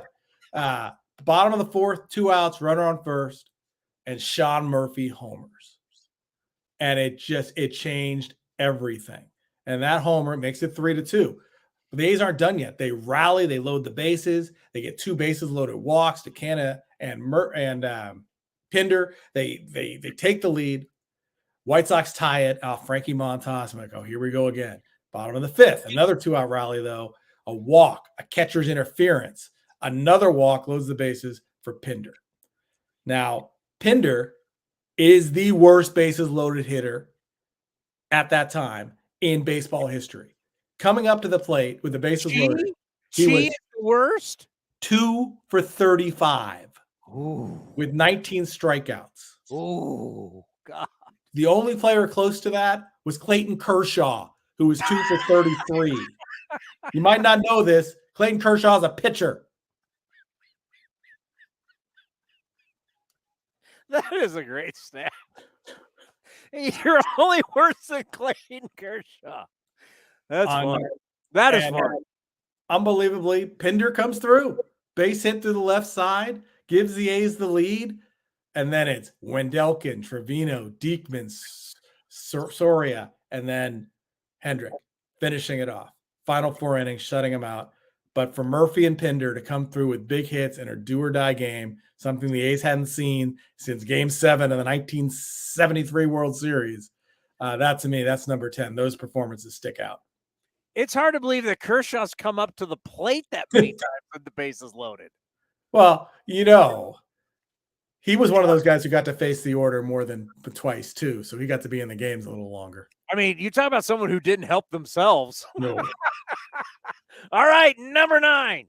Number 9, we're going to look back at another winner-take-all game, and that's Game 5 of the 73 ALCS, the A's and the Orioles, right? This is Catfish Hunter. And the A's in Game 4, again, we don't talk about these series much in the 70s. There's not a lot of video. You don't see it all. But the A's had a 4-0 lead in the 7th inning, right? They're 9 outs away from going back to the World Series, and it falls apart. Vida gives up a 3-run home run. Raleigh gives up a home run. The A's lose. You go to Game 5, and now Catfish takes them out. Catfish Hunter, this is the only shutout by an A's pitcher in a do-or-die game in athletics history. 5-hit shutout, 2 walks, only 1 strikeout, typical Catfish performance around the plate, lots of traffic all the way through, but the Orioles go 0 for 7 with runners in scoring position. The A's win 3-0. Catfish, shutout, Game 5, do-or-die game. Unreal. That's a grown man right there. A grown man taking care of his business. As you said, there might have been some people on, doesn't matter. Weak contact, utilize your defense, shut out, throwing strikes. We're going to the World Series. Bye-bye. Yeah. And, Catfish, he struggled with the Orioles in 71, a series that the Orioles swept. His one start, he gave up 4 home runs, which is another kind of a Catfish thing. So, but to go out there against this lineup, that Oriole lineup was stacked, throw a 5-hit shutout, just awesome. That's why he's in the Hall of Fame. He's a Hall of Famer. Yeah, no doubt about it. Catfish Hunter, that's big. And those, for a lot of us, I mean, we don't remember it, but I would have loved to watch all those battles because those great Oriole teams had Hall of Famers. The A's had Hall of Famers, All-Stars. Those teams were just, they were some of the greatest teams in the history of baseball going after it. All right, number 8. Number 8, 2 more pitching performances. And we're going to go to 1981 and the division series. Now, there's a division series in 1981 because of the strike. We had a first-half winner, which the A's won in the West, and a second-half winner, which was the Royals. So the A's and Royals meet in a best of 5 division series. First starting in Kansas City. Mike Norris goes out there in Game 1, 4-hit shutout. Again, just takes the ball. Al Michaels is doing the TV play-by-play. And who is this Mike Norris guy? And he just shuts him out on 4 hits. Wayne Gross hits a 3-run homer. Murphy hits a solo shot. 4-0 A's win. Game 2. Is that the game he says, do you believe in miracles? That wasn't the game. But he could have said it. He didn't say it for that one. All right. Game 2, it's Steve McCaddy's turn. Complete game. 6 hits. Only gives up 1 run. The A's win 2-1. Tony Armas drives in both runs. RBI double in the first, RBI double in the 8th. So Norris and McCaddy, back-to-back complete games, allowing 1 run on the road, games 1 and 2 of a playoff series. That is Billy Ball, the original Billy Ball. Your starter's taking the ball, and he's pitching the whole game. Yeah, Billy Bean would have been probably high school. 81, yeah. Or maybe high school. Almost junior high, maybe high school. Yeah, because he was drafted in the something like that. All right, yeah, the original Billy Ball. Yeah. Going on the road, 2 guys, 18 innings, 1 run, kind of a big deal. Big deal. I mean, it was fantastic. Eventually they swept that series. They come home in game 3. Rick Langford doesn't go 9 innings. He only went 7 1/3, so he was slacking. Number 7, one of the great moments in A's playoff history. And that's Ramon Hernandez, game 1 of the 2003 ALDS. This is the bunt off, the walk-off bunt that came out of nowhere. As Bill King says, the element of surprise reigns supreme. This was a great baseball game. This was game 1. This was Tim Hudson versus Pedro Martinez. There was a flyover before the game. Tim Hudson had always said, I want to fly over. I want to fly over. So they gave him a flyover, and that thing buzzed the Coliseum really low. Coliseum was rocking. You could feel the vibrations from that flyover. And the A's take a 3-1 lead on Pedro. Rubio Durazo, a big 2-run double. Now you're feeling good, right? Late in the game, they take out Hudson. They bring in Ricardo Rincon, and he gives up a 2-run homer to Todd Walker, which was Todd Walker's 2nd homer of the game. Todd Walker, future A. So now the Red Sox lead. The A's go to the bottom of the 9th. They're trailing. I don't think people remember this much. They go to the bottom of the 9th trailing, and it's a Rubio Durazo again with a 2-out single off of future athletic Alan Embry to tie the game. And now Keith Folk is on in relief for the A's. He throws 3 shutout innings. He hadn't thrown 3 innings all year. What do we just switch rosters? It's unbelievable, right? Top of the 12th, Rich Harden, rookie Rich Harden is in there. He escapes a 2-out jam. Eric Chavez makes an unbelievable play at third base to end the inning. So now you go to the bottom of the 12th. The A's load the bases with 2 outs. Ramon's up. And an 0-1 pitch against Derek Lowe, he lays down a bunt, a game-winning bunt. You know how many bunt hits Ramon Hernandez had that season? 0. He had 0. He tried a couple times, but 0. You know how many A's bunt hits they had for the team? 4 all year. 4, but this was not part of their offense, bunting.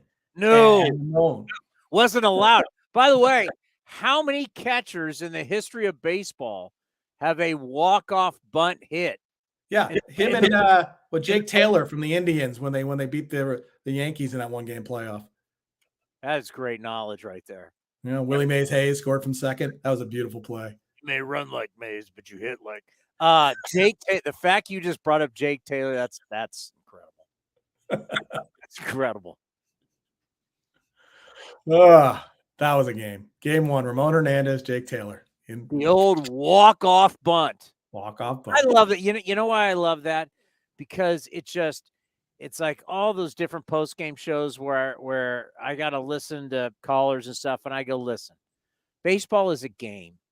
It's 162 different games, and each game is different. You got to get 27 outs. You got to score more runs than the other guy. And sometimes just putting the ball in play and make their defense have to make a play wins you games. Not everything is we've got to walk and hit home runs and strike guys out. Just putting the ball in play. Make them have to do something. How many times do we see infielders booted, especially soft one, the Bermuda Triangle in between the first baseman, pitcher, catcher, why we have to do all those PFPs. Like, put the ball in play, make pitchers get involved, make guys get involved, and all of a sudden weird stuff happens. It's like, stop striking out, bozos, and put the ball in play. When for me, looking back at a lot of these box scores, and I knew it at the time, but it reinforces it as I look at it, how many sacrifice bunts in postseason play there were. And you're starting to see it a little bit. The Diamondbacks did it the other night. The Phillies probably should have done it a couple times, because you do need to put the ball in play and move runners and just get that 1 or 2 runs. On a per game basis, putting the ball in play, as you said, is so important. I mean, you look back in 92, there's Mark McGwire laying down a sacrifice bunt. There's Harold Baines laying down a sacrifice bunt. If the game called for it, you were bunting. That was what was happening because the A's needed a run. I will allow Cody a little bit later to spew his hate against the great city of brotherly love, Philadelphia, because he is not, being a Pittsburgh guy, he hates Philly. But just Bryce Harper, when everybody thought this was going to be a quick series and Philly is so great and they're unstoppable. And the wins this year for Philly, Bryce Harper hit .423 with a 1,559 OPS. And the losses hit .063. Jeez. 63 with an OPS. By the way, remember, that's on base and slugging of 349. So if you think you're just going to always outslug everybody, interesting how that happens, how the losses you see, the big sluggers don't produce. Number 6. Number 6, we're going to the 2013 ALDS Game 2. The A's lost Game 1 to Max Scherzer, 3-2. So you're on the ropes. You got to face Verlander, the guy who destroyed you in the 2012 postseason. And the A's take Sonny Gray to the mound. Rookie Sonny Gray. And neither pitcher blinks. Verlander, 7 innings, 4 hits, 11 strikeouts, 117 pitches. Sonny Gray, 8 innings, 4 hits, 9 strikeouts, 114 pitches. Did he go to the hospital? He was fine. Okay.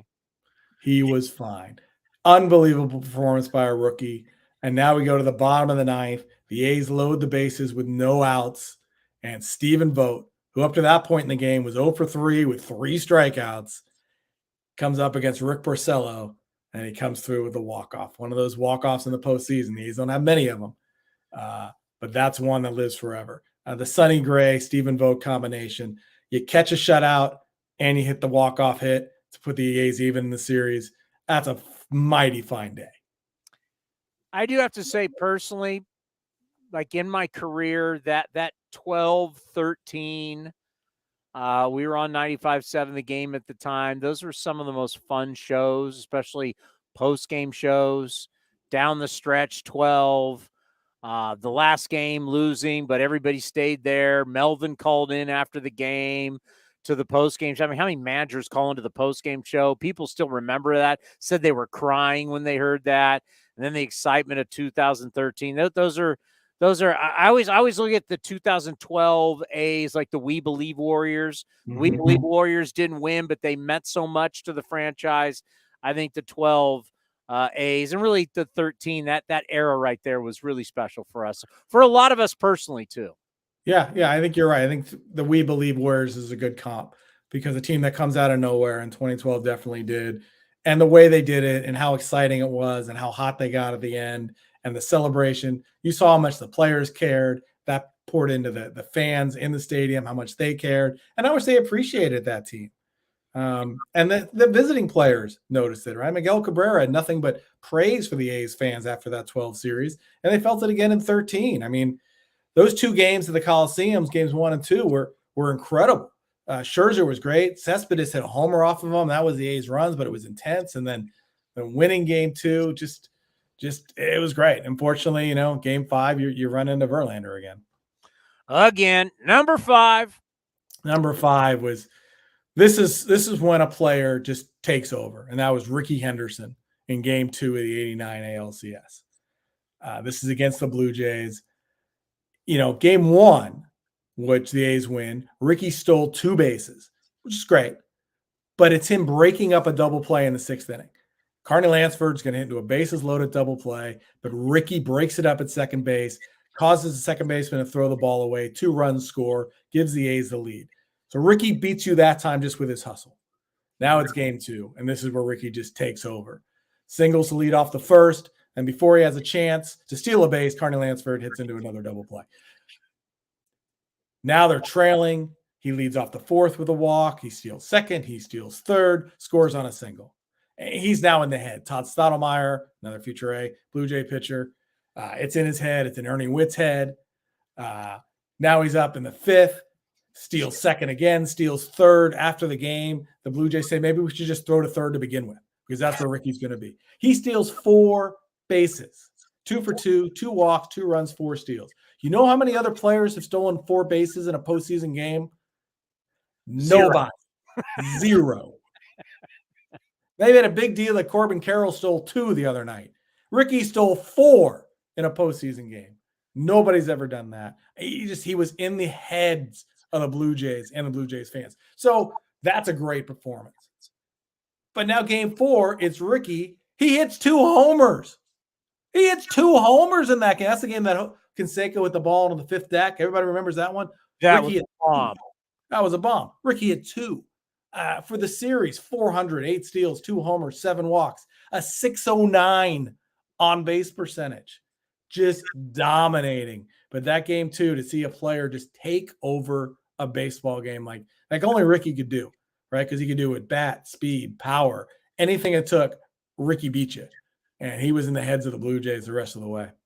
Greatest home run, Canseco going up tank at the Sky Dome, or Randy Johnson versus Mark McGwire at the Kingdome? I was at the Kingdome from the McGwire one, which was crazy long. But for me, it's McGwire's off Oral Hershiser in Cleveland off the scoreboard at what was then Jacobs Field. There's also the McGwire one at Fenway, but it goes into the dark night, so it's hard, but it was like he cleared the park, that little parking lot below. Yeah, there's that one too. That Cleveland one, it was like a joke, though. You would say, hey, he's going to hit it off the scoreboard. He hit it off the scoreboard. It was nuts. And that McGwire off her side, that's the one to me is the most impressive. The one against Randy Johnson was just, Randy Johnson throwing 100 miles an hour. Was 3rd deck. The height on that's incredible. 5th deck? What at the top of this dome? Yeah, I mean, it's nuts. And then, of course, in typical Jose fashion, shakes his head because he says, I didn't get it all. You just hit it in the 5th deck. There'll be some news on Canseco later on. I'm just going to let people know that. Are we on number 4? Number 4. We're going to go back to 2012. This was game 4. The A's are down 2-1 in the series. They're trailing in the game 3-1, bottom of the 9th. Tiger closer, Jose Valverde coming in. And I remember sitting there, even though you're down 2 runs, I remember going, other teams have done this. Why can't the A's do this? Why can't the A's make a comeback like this? 14 pitches later, the A's had won the game. And that's how fast it was. Josh Reddick singles on a 1-2 pitch. Josh Donaldson doubles on the first pitch. Now you got 2nd and 3rd. Seth Smith double on a 1-1 pitch. Now we're tied. Now you got a runner on 2nd. George Coteras fouls out to 3rd. Cliff Pennington strikes out. Yeah. Coco Chris comes up. First pitch, base hit to right. Smith scores. A's win. 14 pitches. It was so fast to overcome a 2-run deficit in the 9th inning. Would you like to hear it? I'd love to hear it. Smith leads the 2nd in a tie ball game. Valverde deals, and Coco, it's a base hit to right field. Smith to 3rd, up the ball, bobbled and right by Garcia, and the A's have won it. Is Ray all right? From 2nd, a base hit to right field by Coco Chris.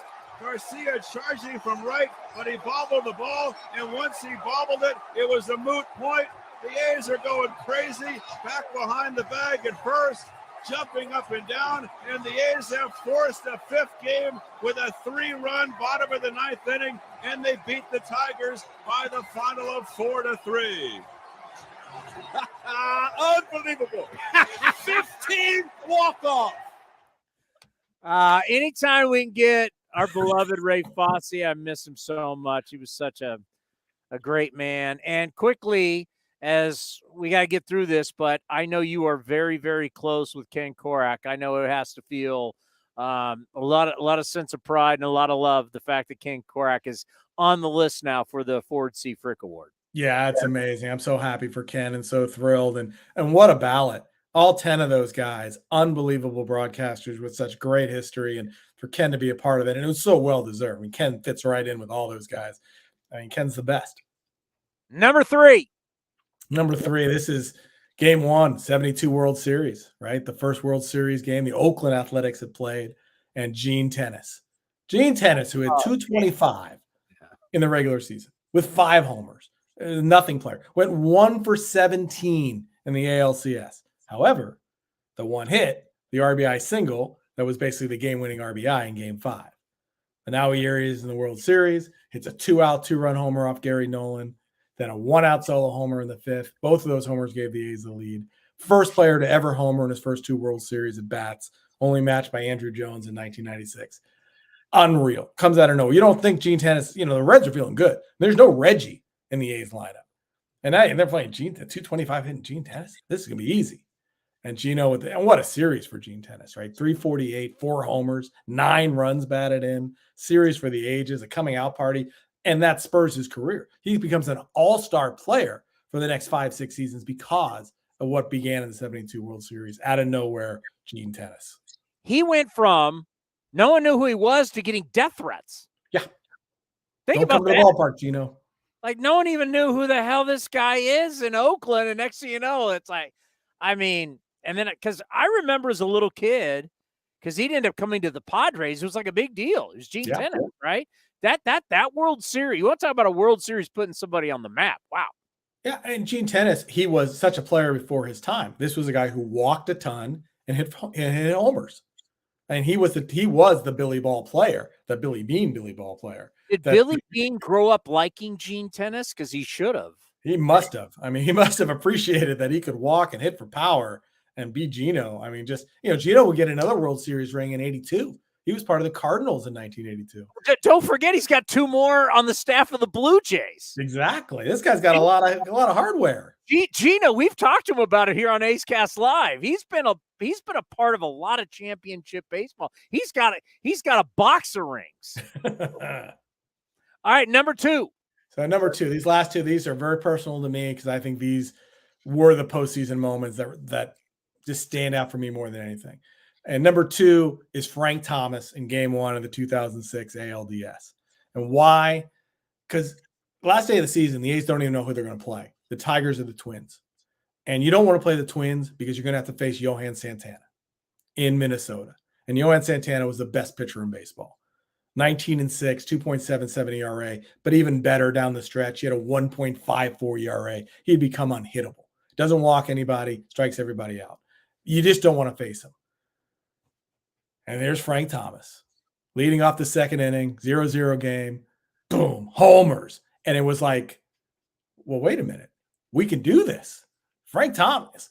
And I've always said this is a Hall of Famer doing Hall of Fame things. That's what a Hall of Famer does.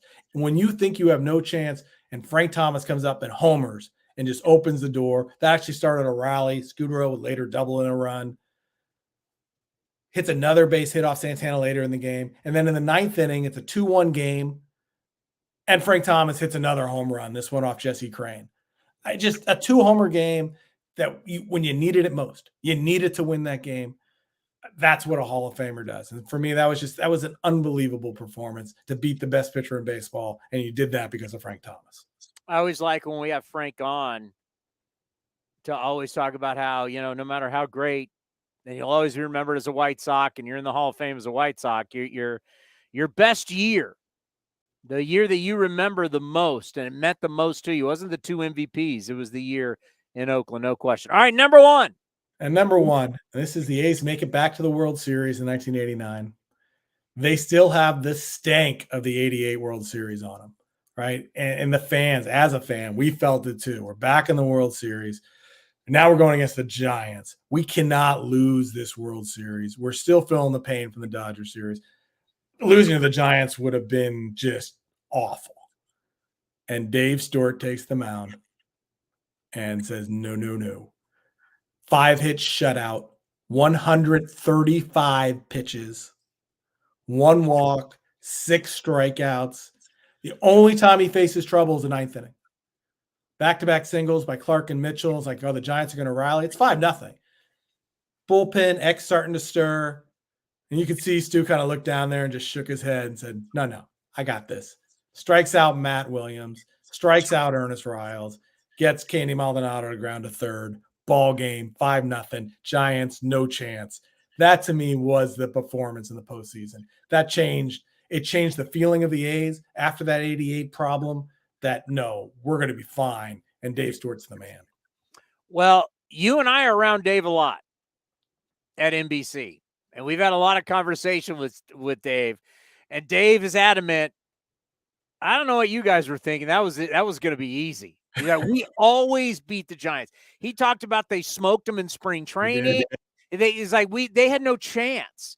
And you're like, because I was in high school at the time, right? And that was like the biggest. That was obviously the earthquake, but that was a huge World Series, right? It's A's, it's Giants, it's huge. It's like, and if according to the great Dave Stewart, Oakland A's Hall of Famer, who I texted a story to today, by the way, was like, they had full confidence. So however you were feeling, Dave was not feeling that way. No, and I get that.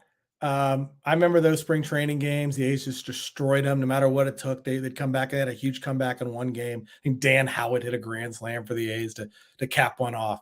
But there was still, as a fan, man, I was feeling it. Tony Phillips had a base hit to give the A's the lead. And it was like just getting a hit with runner in scoring position in a World Series game after all that Dodger problems felt great. And then Stu on the mound, he just needed it, I think for the team. And they might have thought it was easy, but definitely in the stands, nothing would have been worse than to lose that World Series to the Giants. That would have been the worst. And all right, run down your top 10. So quickly, for my biggest postseason performances, number 10, Murphy and Pinder in the winner-take-all wildcard game in 2020. Catfish Hunter with a shutout in Game 5 of the 73 ALCS. Norris and McCaddy back-to-back complete games and allowing only 1 run combined in the 81 ALDS. The walk-off bunt by Ramon Hernandez, Game 1, 2003 ALDS. Sonny Gray, Stephen Vogt, Game 2, 2013 ALDS. Sonny Gray, 8 shutout innings, Vogt with a walk-off single. Ricky taking over in Game 2 of the 89 ALCS. A 14-pitch, 2-run comeback in Game 4 of the 2012 ALDS by the A's. Gino Tanachi, Game 1, 2 homers against the Reds, 72 World Series. Frank Thomas, 2 homers, Game 1, 2006 ALDS. And then Dave Stewart, Game 1, 89 World Series. And then just looking at this list quickly, I noticed we have a lot of Game 1s in there. The A's made a lot of statements early in series. And for the most part, until the last few years, that was always a good sign. Oakland A's top 10 playoff performances in postseason history right here on A's Cast. And then you pause. And then there you go. Great stuff. That was awesome. I appreciate it. How did that feel? I want to forget all of us. We all enjoyed it. How did that make you feel? It makes me so happy to relive these moments. I mean, these are the best moments as being an A's fan. Playoff victories and playoff performances. There's so much pressure and stress. That whole thing is for me as a fan. And then you go back and relive this stuff and how good it was and how good we had it and how many times. Again, 21 trips in 56 seasons. And I will never forget, I think, the moment in the 89 World Series when the A's got the final out and they won. They were the champions. And the sense of euphoria and relief that came over me, the happiness of winning that World Series as being a fan and knowing there was no more games left to play. There was no more stress. It was done. You had won. And I can't wait to feel that again. And I hope that we do feel that again in Oakland one more time. All right. Rangers or Snakes? Who you taking?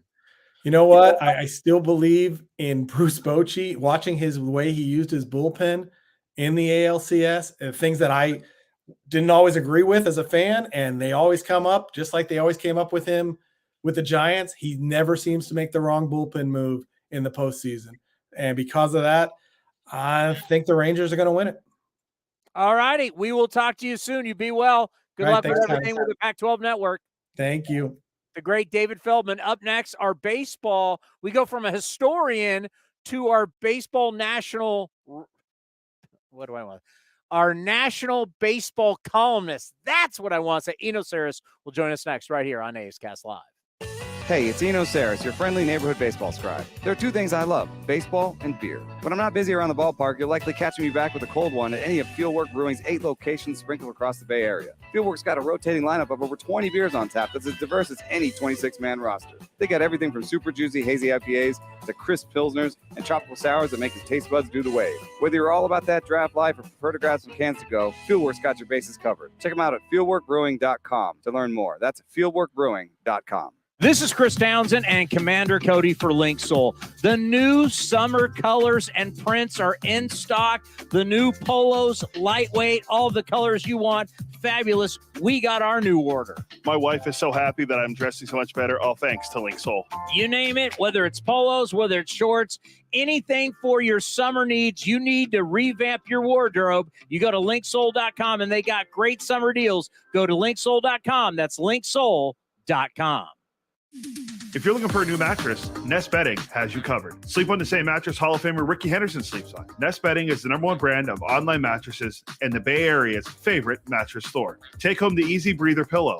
The New York Times calls it their #1 pick. You can navigate their easy-to-use website, nestbedding.com. That's nestbedding.com. Green and Gold fans, use the coupon code Oakland and you get 10% off your entire order. Nest Bedding, love where you sleep.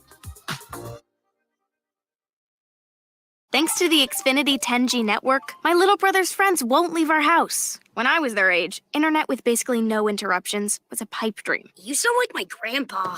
Now through December 21st, new customers can get 1.2 gigabit internet for $25 a month for 2 years with no annual contract and Wi-Fi equipment included when you add Xfinity Mobile with unlimited data at regular rates. Switch today. Requires paperless bill and auto pay with stored bank account. Restrictions apply. Taxes and fees extra. Xfinity Mobile requires Xfinity internet. After promo, regular rates applied internet service and Wi-Fi equipment. Actual speeds vary. If you're looking for a great place to eat and watch games, go see our friends at the Chicken Pie Shop of Walnut Creek. The Chicken Pie Shop is one of the hottest restaurants in Walnut Creek. You're not going to find a better menu, and come try the world-famous chicken pie that has been served in Southern California for 86 years. Spacious indoor and outdoor dining, perfect for your next private party or corporate event. Don't forget free parking. For more information, go to chickenpieshopwc.com. That's chickenpieshopwc.com. Nestled in the hills of San Jose, minutes from Silicon Valley, Cinnabar Hills Golf Club offers 27 holes of championship golf, a first-class pro shop, practice facility, and great food in the grill. This time of year also means family and business get-togethers. Let the folks at Cinnabar Hills make your event unforgettable while enjoying their award-winning venue. It's all there for you. Championship golf, a great space for any events, and incredible food. See it all at CinnabarHills.com. That's CinnabarHills.com. And the underdogs, Oakland Athletics, win their first championship since they were in Philadelphia in 1930. Hi, I'm Raleigh Fingers, Hall of Famer, 3-time World Series champion with the Oakland A's and World Series MVP. Winning takes teamwork, skill, and heart. So when you need an ace for a personal injury lawyer that will win you the game, go with the winning team. Call Venardi Zerata at 833-VZ-FOR-ME or go to vzlawfirm.com. Venardi Serrata, the official injury law firm of the Oakland A's. Is convenience a state of mind or a real thing? At Extra Mile, it's a real thing, and it's in everything they do. The stores are spacious, organized, clean, and well lit, so you can get in quickly, get what you need, and keep going. It's just what you'd expect from a place serving up the hot and fresh food and snacks you love. So treat you right, and check out Extra Mile's fresh take on the convenience store experience. Extra Mile convenience stores at select Chevron and Texaco locations.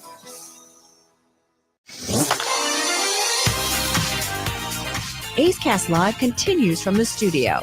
Here's Chris Townsend. You just saw the graphic up there. Spring training tickets, athletics.com/spring. That's athletics.com/spring. First game, February 24th, Hohokam against the Rockies. Get your spring training tickets now. Athletics.com/spring. It'll be here before you know it. By the way, they make great Christmas gifts. Don't forget that. You're always trying to figure out, what am I going to get that certain somebody? Get them spring training tickets. Because there's plenty of people out there who say, God, man, I'd love to get down there. I'd love to go. Get them tickets. And they'll be like, I'm so glad I did. Yes, I'm going this year. Athletics.com/spring. Play the Man is open. The Eno Sarris Show is sponsored by Fieldwork Brewing Company. With 8 taproom locations in Northern California, Fieldwork brings you fresh craft beer direct from the source. Fieldwork will also ship beer direct to your door if you live in California. Visit fieldworkbrewing.com. Eno, how are you? I'm doing great. You fired up? You ready to go? World Series starts tomorrow. Yeah, I just recorded my first underwear video. How'd you look? I wish a couple fewer pounds were on there. Did you think, man, if I would have been working out the last year, how different this could be? Last 5. Last 20. But you know what? You're a sex symbol now. That's all that matters. How you feeling? Rangers, D-backs. I think the offenses will decide it. I'm picking the Rangers because I think that offense is inevitable. And one thing that I like about it is it's so different. You have, think about this. You're facing Evan Carter, and then you face Adolis Garcia. They couldn't be more different. I mean, you're going to talk about righty, lefty, but you're also talking about Evan Carter is going to spit at everything you throw. You're going to have to be very fine. You have to get it right at that top little sliver of the zone he's not so good at, and you have to get it in the zone. Otherwise, it's just going to be a walk or whatever. And then Adolis Garcia is going to swing at everything, but he might just demolish going out of the ballpark. Yeah, right. So I think having that sort of diversity among the different, it's not just those two, there's a good diversity in that lineup between more aggressive guys and more patient guys.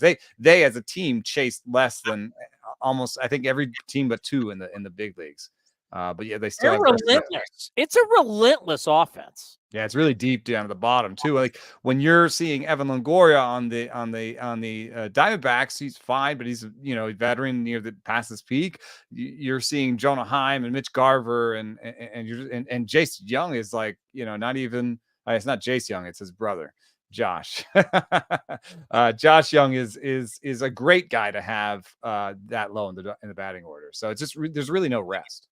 Yeah, big question for me is, with Bruce Bochy, we had a long conversation with Scott Emerson about third time through the lineup with starters, the data with the relievers is better than the stars and all of that. But, now that in a 7-game series, it's like Bruce Bochy, God, you really want to get as much out of your starters because you're not, other than Leclerc and the Spores, it can be kind of scary going to your bullpen. So, how will the bullpen perform for the Texas Rangers? So far, pretty much they've done their job. They've held the line, but I would give Arizona the edge. No doubt. A little bit deeper. The circle of trust is even a little bit wider. I kind of think Bruce Bochy's circle of trust is 2. It is 2. Jose Leclerc and Spores, and that's it. Aroldis Chapman, you have no idea where he's going to throw the ball when he gets out there. And then you've got Bradford, who's he's a fine lefty, but they only use him when they have to. So they do have Dane Dunning and some starters that they can put out there. We don't know what we're going to get from John Gray. Maybe a little bit more time to get healthy will help him. We're going to see some of those guys though. If it goes 7, then depth matters. Starting pitcher depth favors the Rangers a little bit. Bullpen depth favors the Diamondbacks. What can you expect from Scherzer? It's so hard. The way when I was previewing it, it's like both these teams have 2 starters that have been pitching well all year and have pitched well in the playoffs, and they both have a wild card. And Brandon Pfaadt is the Arizona wild card. And he's a rookie who had a 5.7 ERA during the regular season, but he's been pitching really well in the postseason. And so, he's the guy who's going well. Max Scherzer is a guy who had like a 3.7 ERA during the regular season, has this long postseason resume, long regular season resume, but he's been really struggling in the postseason. So I think it's something to ask for. It's a good question to ask. You do see the velo for Scherzer. What I haven't seen from him is breaking ball command. I don't know why that wouldn't come back, but sometimes after injury, command comes back later.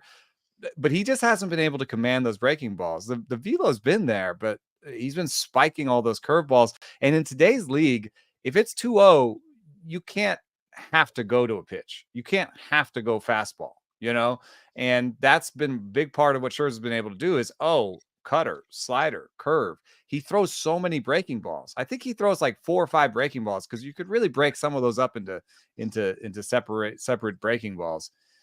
But if he doesn't have that feel, then it's not the same Max Scherzer.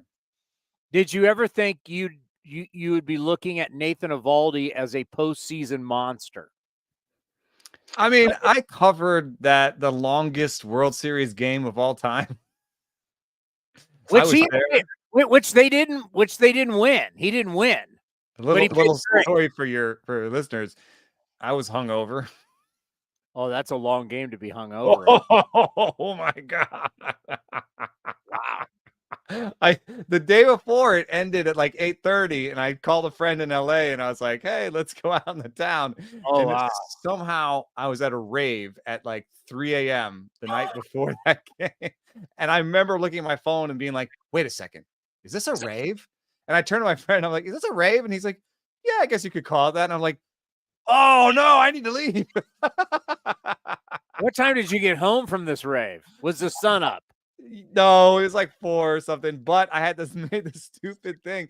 I had an Airbnb without a car, so I walked from Silver Lake into the Chavez Ravine, which means going down and up. And it was 98 at game time. 98 at game time, longest World Series game of all time. And I'm just nursing the water the whole time. And my coworker, Jason Stark, is sitting next to me going, are you okay? And I'm like, yes, I'm fine. I was like, if this game would just end. And yeah, Eovaldi comes on in the 12th and pitches like 5 innings in the middle of that game. I mean, him and Montgomery have been fabulous. They've been fabulous. Yeah, they've been really great.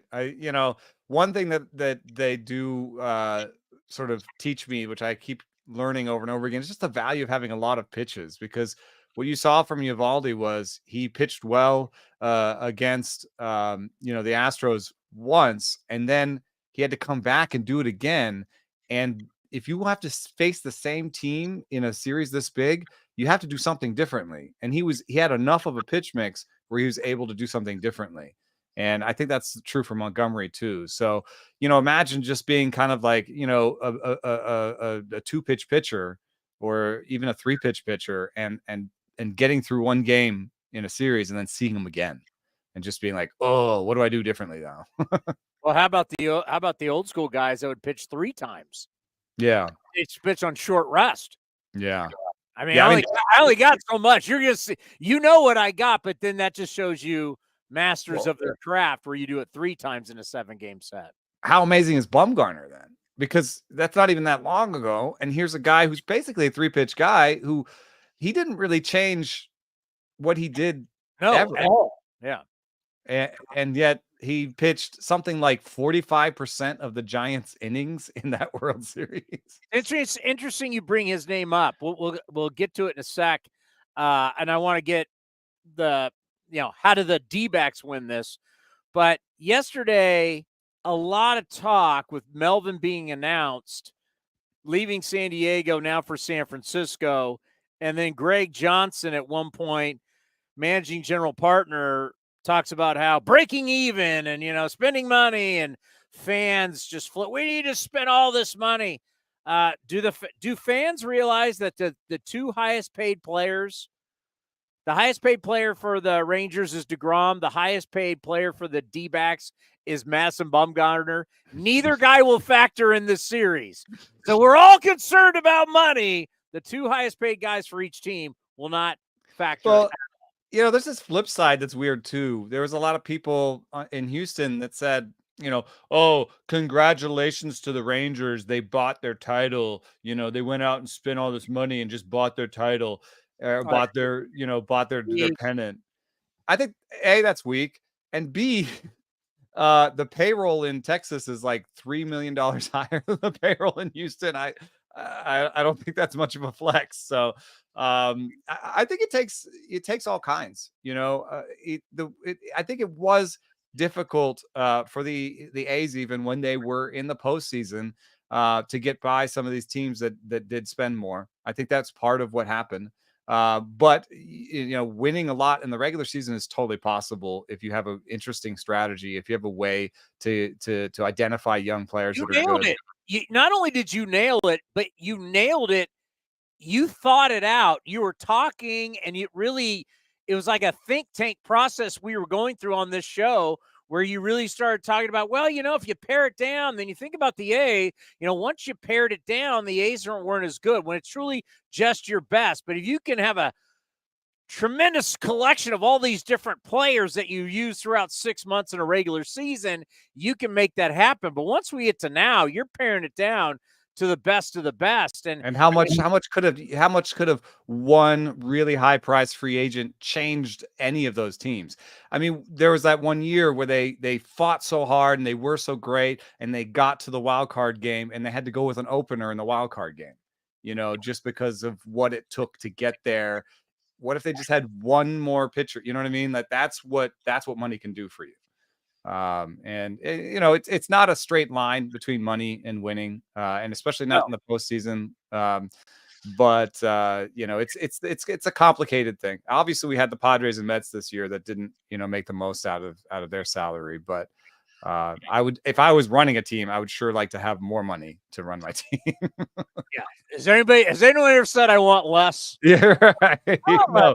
Sorry, owner, sir. I'd like to spend $30 million less than that. Before we get to the D-backs, I just want to say we have a lot of poor losers in our game.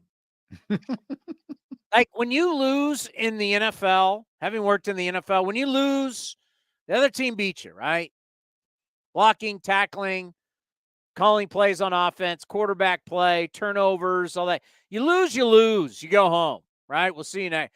The excuses, like you just mentioned with Houston, all of a sudden someone's buying. The excuses everybody's using for their team losing. No one was making any excuses in Philly when they had those first two games against the D-backs and they're rocking and rolling. This is the loudest ballpark we've ever heard. Like all of a sudden people lose and it's like excuses are flying out of their backside like you wouldn't believe. The amount of excuses everybody starts using for losing in baseball, it's just as we just said, it's weak. Tip your cap and we'll see you next year. The whining, the crying, the excuses. Oh my God, the defeatist attitude to me is disgusting. Oh, I hear you. The regular season. Show your ass up and win. You know what? Best. Okay, I can hear you a little bit. Like the state of your roster when the postseason hits. Don't tell me what you were in June. Don't tell me what your ass was in April. Where are you now? I hear that, but I also, I thought it was a little bit of whining to get super obsessed about how many days off they had between series or whatever. So I did think there was some of that. I did tweet something that people thought was whining and somebody called pathetic, which was I pointed out that Bryce Harper's long fly ball that he hit 108 miles an hour in the 7th inning of Game 7. He hit that 108 and 44 degree angle. Now, like a third of those are homers. You'd really have to pull it down the line to make that work. That's one of those like skyscrapers that barely makes it, if he'd hit it 5 degrees lower, you're talking about 80% of those are homers, right? So I made the point that 5 degrees coming off the bat is millimeters. Now, I'm not making that point to say that it should be a homer. It should count as a homer. I'm not making that point. I'm making the point of how incredibly small the difference between winning and losing can be. That's all I'm trying to make. I'm trying to make the point that you're talking. He said after the game, he beat my barrel by 1/10 of a second. I think it's more like 100th of a second. So you're talking about 100th of a second between Bryce Harper, tying the game up or going ahead, or them losing. That's, I think, it goes to the wonder of the game. I think football does it too. Basketball, the ball can bounce off the anytime thing. you're hitting something, right? So what you're talking about really is one thing's moving. There are two things moving. Same thing with hitting a hockey puck. Yeah. Same thing with hitting a golf ball. If you're just a little bit, your face of your golf, we'll go sideways. Your face of your club hitting the golf ball. Yeah. If it is just 1 degree to the right, big old slice or fade or whatever. That's a huge slice. Yeah. If it's 1 degree closed, you're talking about a hook. I mean, it is real. I mean, it is just, if you're not coming it. So when you're talking about barely missing it, well, we're talking about you just to be barely off with your golf club when we're talking about. I mean, and that ball ain't moving. And it's physics, right? It's just the speed and the angle and all that. You're just telling what happened. You're not making it. You're not saying if he would have been in a different ballpark. I mean, you're just saying what happened. Yeah, no, but the whining. There's just so much whine instead of just whatever. We don't know how to lose gracefully anymore. We make excuses on why there always has to be reasons why. I mean, have you seen some of the stuff coming out of San Diego with people still trying to make excuses for AJ Preller? Like, how many managers do you get? I don't know, man. And he was trying to make it sound like Bob Melvin couldn't work with leadership or wasn't taking information from them. I'm sorry, man. Are you kidding me? This is a guy that was in Oakland. And you're saying that he wouldn't work with ownership and wasn't taking information? No, I don't think so. Not to get completely off the track here, but I got to ask you, who in their right mind would take that job? Someone will take it. But who? It's going to be somebody without a track record. It's going to be somebody who just wants a chance, and thinks we could do it. AJ, if the Padres get off to any bad start, at some point, Peter Seidler, he's going to have to make a change. Do you really want to be the manager that goes down when Preller finally goes down? Do you really want to be the guy that's managing at that point? I mean, I've talked with teams about working with teams, and for me, it's really important who's at the top. And I don't even know if I'd take the Padres phone call, really, honestly. So wow, there's just it matters who you work for. Your boss matters. If he's going to call people below you, and micromanage you and not give you any sense of autonomy, then then why take the job? It's going to have a backbiter the whole time. It is so dysfunctional. I mean, it really starts at ownership that they've allowed this to go on for all. And that's part of it, because we already had the CEO of the Padres say, we're going to reevaluate the manager and the general manager. And then Peter Seidler from the hospital was like, no, the manager and the general manager is fine. And as the CEO, you'd be like, God, I was just, all right, fine. you guys run it. Very dysfunctional. All right, back to the World Series. Give me the reason why the D-backs win. D-backs have the second best defense in baseball. They have a longer bullpen, and if Brandon Pfaadt continues what he's doing, they will win. If they can win the run suppression game, they will win. So if they can keep it to 3-2 and 4-2, those kind of games, they will win. Which they have the ability to do. They just did it in Philly. Right, which was really surprising to me. I picked Philly from before the postseason to make the World Series. They got right to the doorstep, and really surprised that the Arizona Diamondbacks pulled that off. I kind of feel like, it's something similar here, because I want to be like, Texas lineup is so good. This team is better. I'm going to pick Texas. And yet we've said that about Arizona's opponents all the way through, and they just really kind of torn all through them. What do you make of home teams being 14-22 this postseason? Nothing.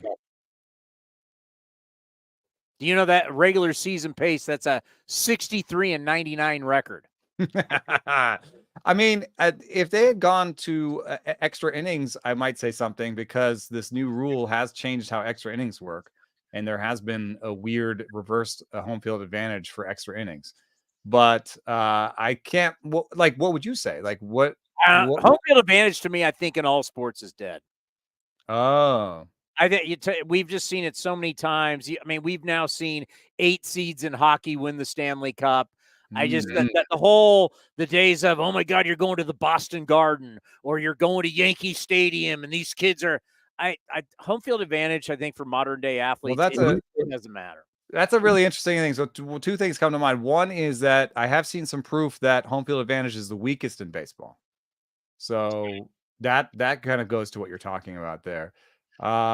Weather plays, but we're a sport that we're not dealing with 0 below. It's not crazy weather. Yeah. Yeah. Like all of a sudden you gotta go to Green Bay and it's, -10. It's a whole different ballgame. I have seen some research that suggests that a large part of home field advantage is changing umpire calls, like affecting the umpires, affecting the referees. And I'm thinking about my dad always loves college dogs at home dogs in college. And I would think that a referee or an umpire, whatever they're called referees in football. The referees in football on the college level might actually be more swayed, like you might actually be able to affect them more. Like they're not full timers, right? Yeah, in college, no. I got my guys' trip to Reno, our football trip. Mm-hmm. Can I call your dad? Yeah. So, hey, Mr. Sarris, who you like this weekend? So we're getting more and more full time as we get to the big leagues. College also dogs. Yeah, but also what we're seeing with technology is that we are training our in baseball at least, umpires got better. Once we had this thing called Quest Tech, which was the beginning of Pitch FX. And when we started Quest Tech, umpires were at like 80% effectiveness. Like they got calls like 80, 82% right. Right now we're at like 86, 87%, which doesn't sound like a lot, but that's a lot. That's a lot of calls every game. They're getting better because of the technology. And replay has been more of a big deal over time. So if there is a home field advantage in affecting what the umpire is doing, and now you have replay, then you might actually be able to take some of that back and not have home field advantage. Are we getting to a point where technology is helping the umpires get better and better and better that we may not need to go to the electronic strike zone? I think that we see big plays and think that they are terrible at their jobs. But if you look at a lot of them, they are really good. Like in terms of balls and strikes and what they do, they've weeded out some of the bad guys. Yeah, a lot of those guys have been graduated out, retired. And the youngest generation that's coming through right now has been trained by the things. That's part of why I think it's going to go to the challenge system and not to automatic balls and strikes. And so we're going to see basically what we see now. One thing that's fun about challenge system, if people are like rolling their eyes and don't want that, it's fun because you only have a limited amount for the game. And so the players know if I use one and it's wrong, my manager's going to be mad at me, but they don't get to look at the manager. Like they don't get to, there's no like, this. It has to be in the moment. The catcher has to be like, nah, let's look at that, and then everyone looks up at it on the board and they're like, ooh, it's a ball. It's entertaining. Yeah, it's entertaining. Like we're in the entertainment business, people. Yeah. I've seen it in the whatever. Who has it? Somebody in the minor leagues has it. I've seen I think baseball was doing it. And guys up to plate, right? Ball. Oh no, that's not it. Everybody gets excited. I dig it. And in tennis, they do it too. When the ball is like they do a challenge system on serves, right?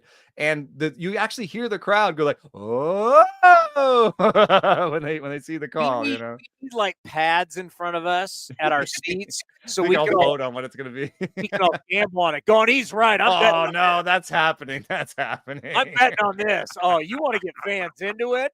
We're all putting our money into it. Oh no, he's wrong. Oh my God, that's on this way. We already have some books that are at ballparks. So we have a book at Wrigley.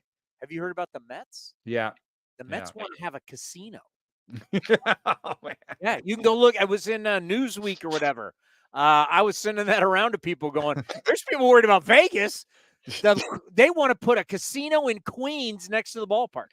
Just like you just like come into the ballpark and they just have like they'll just have like those little suction things that just like go right in your pocket and just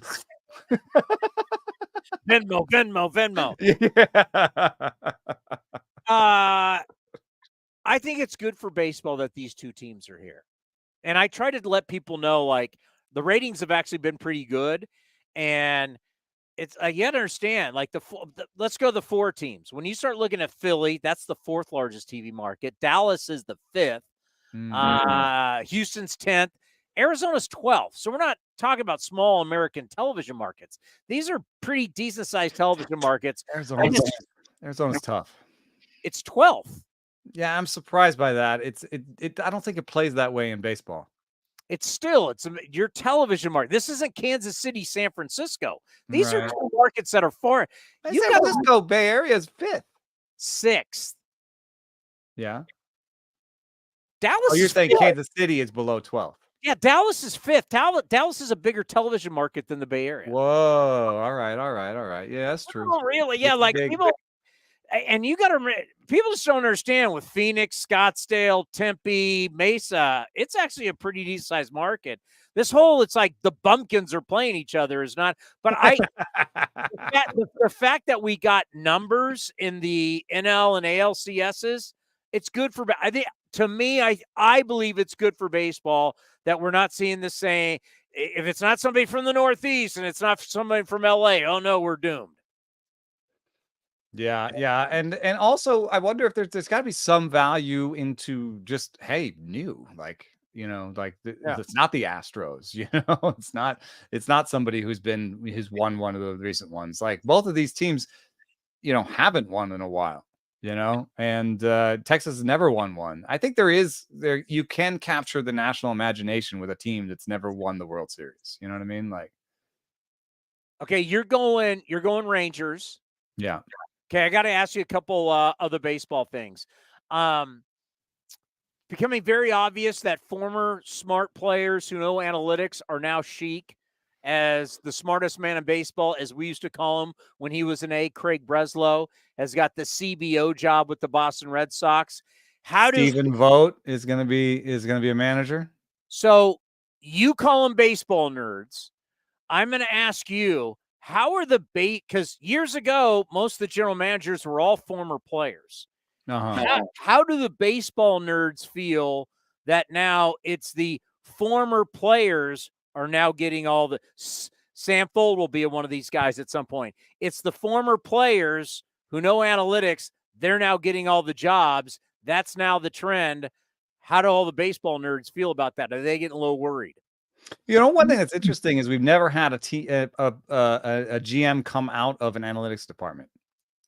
So we never actually did that. We graduated. There's a Yankees AGM that came out of the analytics department. We've got some AGMs that have graduated analytics departments. We have some analytics friendly GMs. We've had some business school grads. So what we really did was we had a bunch of business school grads that were GMs. We never really had the super nerdy analytics types. Sometimes I don't know if they have the media savvy or the personal skills that you kind of need to be the front man for a whole team. I mean, that requires media skills.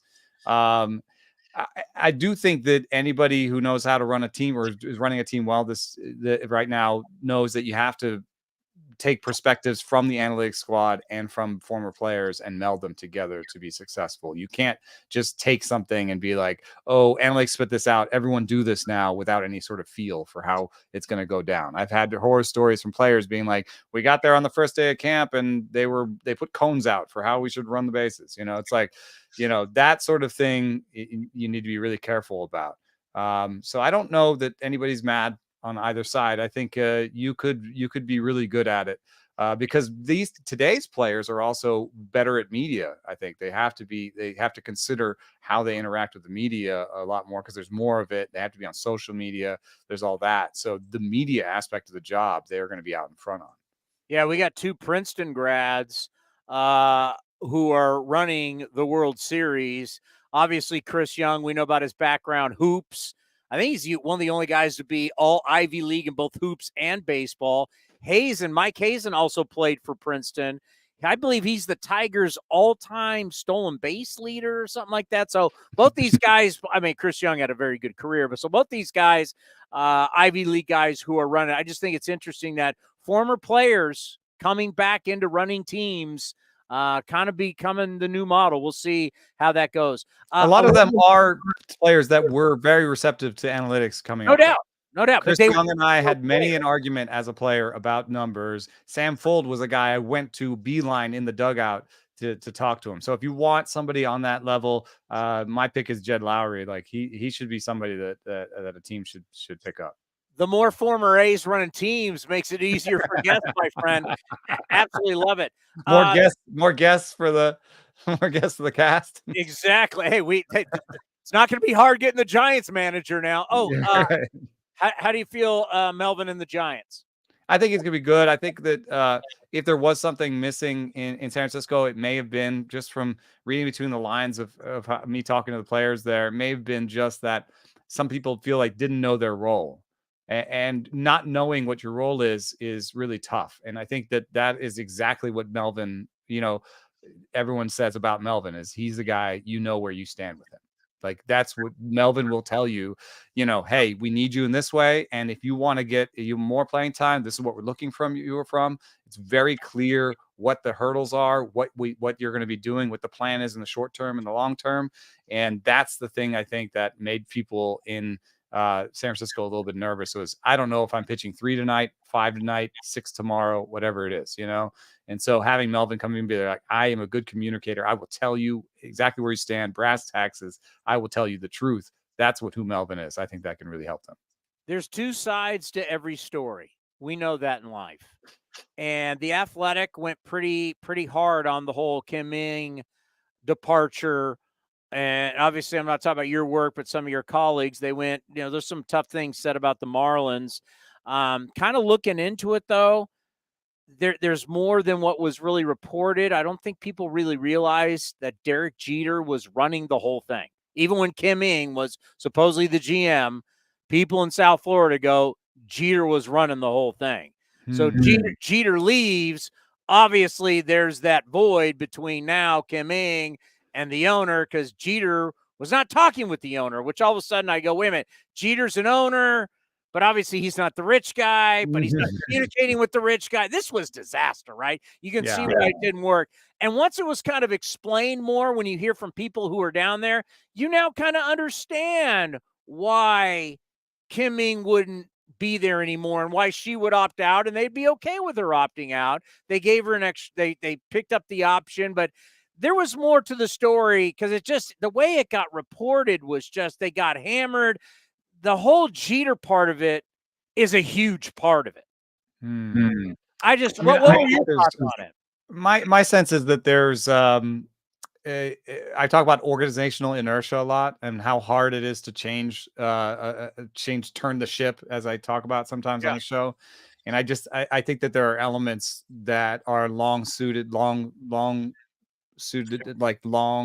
entrenched elements in Florida that she tried to kind of get rid of some of them. I think Gary Denbo, I honestly didn't hear great things about him. And it took a while, and that was a thing she had to do. And she had to kind of put her own, she had to go out there to make that firing, So and I don't think he's the only one. So I think there was some sort of entrenched, feeling maybe that wasn't listening to her. Maybe they were only listening to Jeter. You know what I mean? So there's like you said, there's two sides of it, but I think that that she wasn't able to completely change the culture.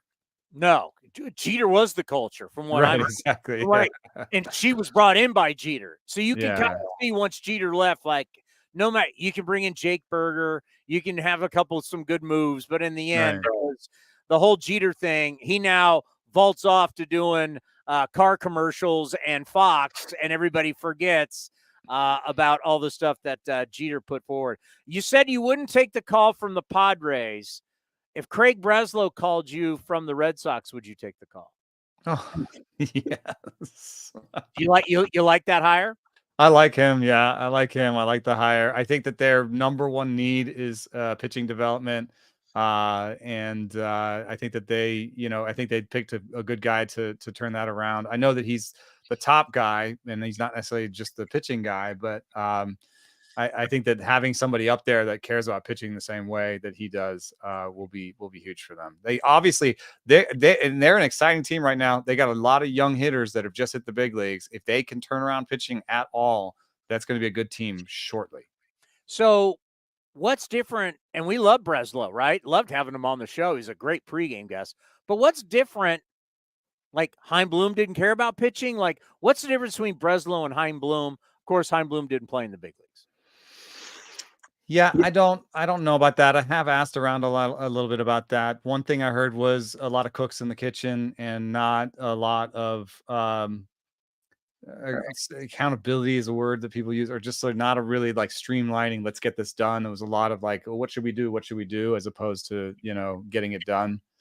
I just think that somebody coming in from the outside, I think this is what I think. I think Chaim Bloom did some good work. And I think what you're doing is saying thank you for that good work, and you shouldn't have been fired. And I'm going to take over now and take credit for some of the good work you did.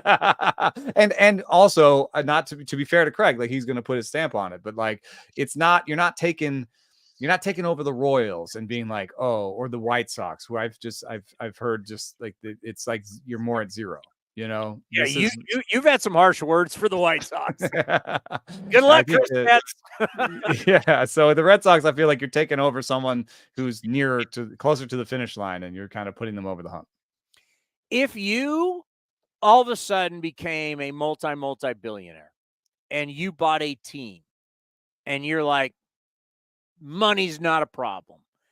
If you could model your organization after any of the 30 teams right now, who would you model your organization? Who would you mimic? Who would you model it? Who would be the model for you? You can't guess. I'm just allowing you. I'm not. Who would you take? I just think you know already. I think I know, because I have people who you bring up certain teams and they flip out. So I want to hear from you, the baseball expert. Dodgers. You model the Dodgers. I some people go, but look how they choke in the postseason. I think that the postseason is very unpredictable, and I think you keep getting to it, you keep trying to get better, and you keep trying to win. And if there's something, maybe there's something for them to learn, but it's better to keep going, and say, okay, we're going to tweak this or tweak that and win next year, than to be like, we won 65 games last year. Yeah, because I have a feeling, and I could be wrong, and I know I'm an Astros troll. I get it. I have a feeling that, like, I'm not going to be shocked if next year or the year after is when we see they've had a great run, but like, we're going to let Verlander go. Oh my God, we got to get him back. Yeah. I have a feeling we could be. If Abreu had a good playoffs, but like that wasn't a good deal, I don't think. Now, if Seattle steps their game up, this Texas thing's for real. They're gonna be pretty good. I'm not gonna be shocked if next year we're looking at Houston. Who knows who the new manager is gonna be, how the culture is gonna change, whatever. I just have a feeling I'm not gonna be shocked if Houston's not in the postseason next year. I mean, they were out of it for large points of this year, so I'm not really making any big noise there. Then I do like how they're run, but there have been a lot of weird changes where they've fired guys that led their player development, and fired guys that led. They fired two guys at the end of the year before the postseason, right? Yeah, and it was weird because I think very highly of their player development. So that says to me that they think they want to go in a different direction. So I don't know what that direction is. I don't think, for me, it wouldn't be a good one. All right, let's end on this. It's Halloween. You're passing out candy. All the kids are coming. Daddy wants a few pops. What's Eno drinking on Halloween? What am I going to drink on Halloween? I've been really into dark lagers, and what's kind of fun about dark lager that's Halloweenish? It looks scary and dark. It looks like a stout, but it's not. It's nice and light. Really? Yeah. Dark lagers are light? Yeah, they're 4 and 5%. They taste, in terms of body, they don't taste that thick. You know, they're just like it's like a lager that just has more taste, a little bit more sort of maltiness. I like it. And it's got that look to where, is it coffee? Is it beer? You don't know what's in that glass. Especially if Daddy is taking them around in the coffee he's got the coffee cup. better be dark in there. Been there, done that. You gotta have a roadie. You gotta have a roadie. Gotta have. My kids don't trick or treat anymore, but back in the day, you had to have a roadie. Yeah, exactly. All right, my friend. So Texas will be. You're going with Nolan Ryan. You're going with the Cowboy. There you go. Throwing to Pudge for the opening day. So you're playing to your underwear career. I see what it is. All right, enjoy this, and we'll talk to you on Monday. All right, thanks for having me. All right, great stuff. Eno Sarris, right here. Go ahead. The Eno Sarris Show is sponsored by Fieldwork Brewing Company. With 8 taproom locations in Northern California, Fieldwork brings you fresh craft beer direct from the source. Fieldwork will also ship beer direct to your door if you live in California. Visit fieldworkbrewing.com. Kind of got everything in there, huh? I think we hit everything with all 3 guests. World Series. Well, we only have this show. We're back Monday? Correct, Monday, yes.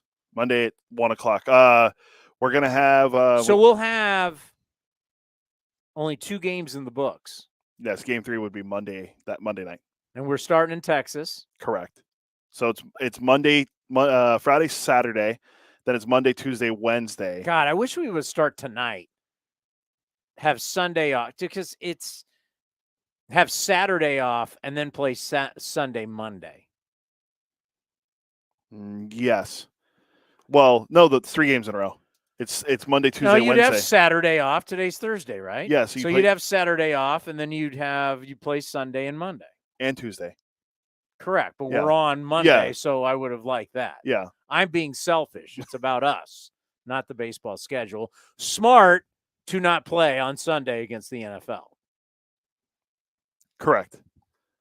Where other sports are going up against the NFL, like hockey. It's just a tough deal, man. You're not going to win. That's why the NBA doesn't. That's why the NBA says we'll see you on Christmas Day nationally. Well, now the NFL. Get Nolan Ryan out of here. Now the NFL is on Christmas. So. Oh, yeah, I work Christmas Eve. Multiple times. Well, no, I think there's actually a game on Christmas. There's always a game on Christmas. Is Christmas on Sunday this year? Dude, the NFL plays on Christmas if it's Sunday. Oh. I worked 2 Christmas Eves. I didn't have to work the Christmas. I've worked Thanksgiving. Raiders played on Thanksgiving against the Cowboys. Well, you think it's a new thing that the NFL plays on Sundays on Christmas? No, but I'm just trying to. They've triple header on Thanksgiving and Christmas Day. Wow. Is Christmas on a Sunday? Or is it Saturday? I'm trying to look to see. If it's only 3 games, then it's on Saturday. Of course, NFL plays a video. Christmas is on a Monday. Oh, so maybe it isn't then. Triple header highlights Thanksgiving, Christmas Day slate. So maybe there's only 1 game on. Yeah, so Christmas Eve, you're going to have football day. Remember, Christmas Eve is the day Derek Carr broke his leg against the Colts. I was at that game. And ended our season. Christmas Day schedule this year. Raiders, Chiefs, Giants, Eagles, Niners, Ravens. Can I talk my wife into Raiders, Chiefs in Vegas? No, it's in Kansas City. Oh, we'll take them to Kansas City. I love Kansas City, especially in the winter. I think no chance. Floor is yours. You want to rip your brethren, your Pennsylvania brethren in Philly? Everyone thought greatest home field advantage. Phillies can't lose at home, as you mentioned. Everyone's celebrating. Oh, this is so great. They're up 2-0. They go home. They go back to Arizona. Arizona wins 2 of 3. Then they come back and they lose the next 2 at home. It's brutal. It's been a brutal year for Philadelphia. Let me just tell you how bad it's been for Philadelphia. The Eagles are up 24-14 at halftime in the Super Bowl. How'd that turn out? Not good. The Sixers were up 3-2 and went away from the Eastern Conference Finals. How'd that turn out? That wasn't even in the Eastern Conference Finals. The Phillies were up 3-2. When's the last time the Sixers have been in the finals? 2000, 2001, I would say, against the Lakers. AI. Iverson. Stepping over Ty Lue. They won game 1, right? Against Yes. Kobe and Shaq. Yeah, that's the last time they won. What year was that? I think it was 2000, 2001. Woo, That's when AI was throwing up 50 shots a game. Woo! Practice, man. What are you talking about? Practice. The MLS team in Philadelphia, I forget the name of their team. If you're going to MLS, well, no, they lost. I'm out. They lost in the championship too. And the Flyers have won a championship since 1975. So it's bad enough I got to hear about minor league soccer. Now MLS, come on. So yeah, it's been except the Earthquakes. Good run for the Earthquakes. Yeah, well, they lost last night in penalty kicks, so they're now eliminated from the playoffs. But they were in the playoffs. So there's a nice little run for the Quakes to get into the playoffs. But yeah, there's no love lost for me with Philadelphia. I love Bryce Harper, but he stunk in their losses. He hit .063. I think I have the losses. Yeah, here it is. Schwarber was 1 for 5. Turner was 0 for 8. Harper was 0 for 7. Castellanos 0 for 8 in games 6 and 7 of the NLCS. So I sent Cody. If you remember, we talked about it. You may not remember. I'll just refresh you. They did a end of the season baseball show on SNY in New York, the cable channel there. That's the Mets channel. Who else is there? There's got to be a basketball hockey team on it too. I don't know who is on SNY other than that. I don't think that the Islanders are on there. I guarantee you it's just not the Mets. No. Knicks. This is the teams I just typed in SNY teams. Go to the homepage, it'll tell you. Home of all things New York sports. Yes, exactly. Well, they're not playing the Jets and the Giants because that's on CBS or Fox. But they'll have their shows, their specialty shows on there. Doesn't see Rangers, doesn't say Rangers. Rangers are on Yes, I think also though. I always thought that was the Nets. Oh no, it is the Nets, and I think the Rangers are the teams that are on Yes. So SNY, he can't figure it. SNY did their end of the baseball, and they had a spirited debate on should you build the team like the Phillies because of the success that the Phillies have had in the postseason. And obviously the Mets haven't, the Yankees haven't. So they were debating it, and one guy was like, no. And they're like, well, look at the success. Well, at that point, I believe when it was recorded was at a point where Philly had beaten Arizona or was right before it. They were riding high. If they could redo that show, because it shows you their defense, you saw it just like little things. There was like 2 plays by Castellanos, so you're like, got to make that play. Like there's like certain things that you see why if they don't blow you out, even though they got the bullpen, they got started, there's certain things that they don't do that's not winning baseball. Close baseball games are not their friend. They're going to beer league softball you to death, but if it's a close game, all of a sudden, are they really the team you want to spend a ton of money on a bunch of pieces that maybe don't fit? Well, they got hot, but in the end, they're not winning it again. So do you really want to build your team like the Phillies? That was a legitimate question. SNY was saying home run, power, forget defense, even though Philly did get better defensively, but power pitching, something the Yankees have been trying to do for a long time, power pitching, power bats. It's what a lot of these analytics has been saying. You need to build your team this way. And all of a sudden, those teams are not that way.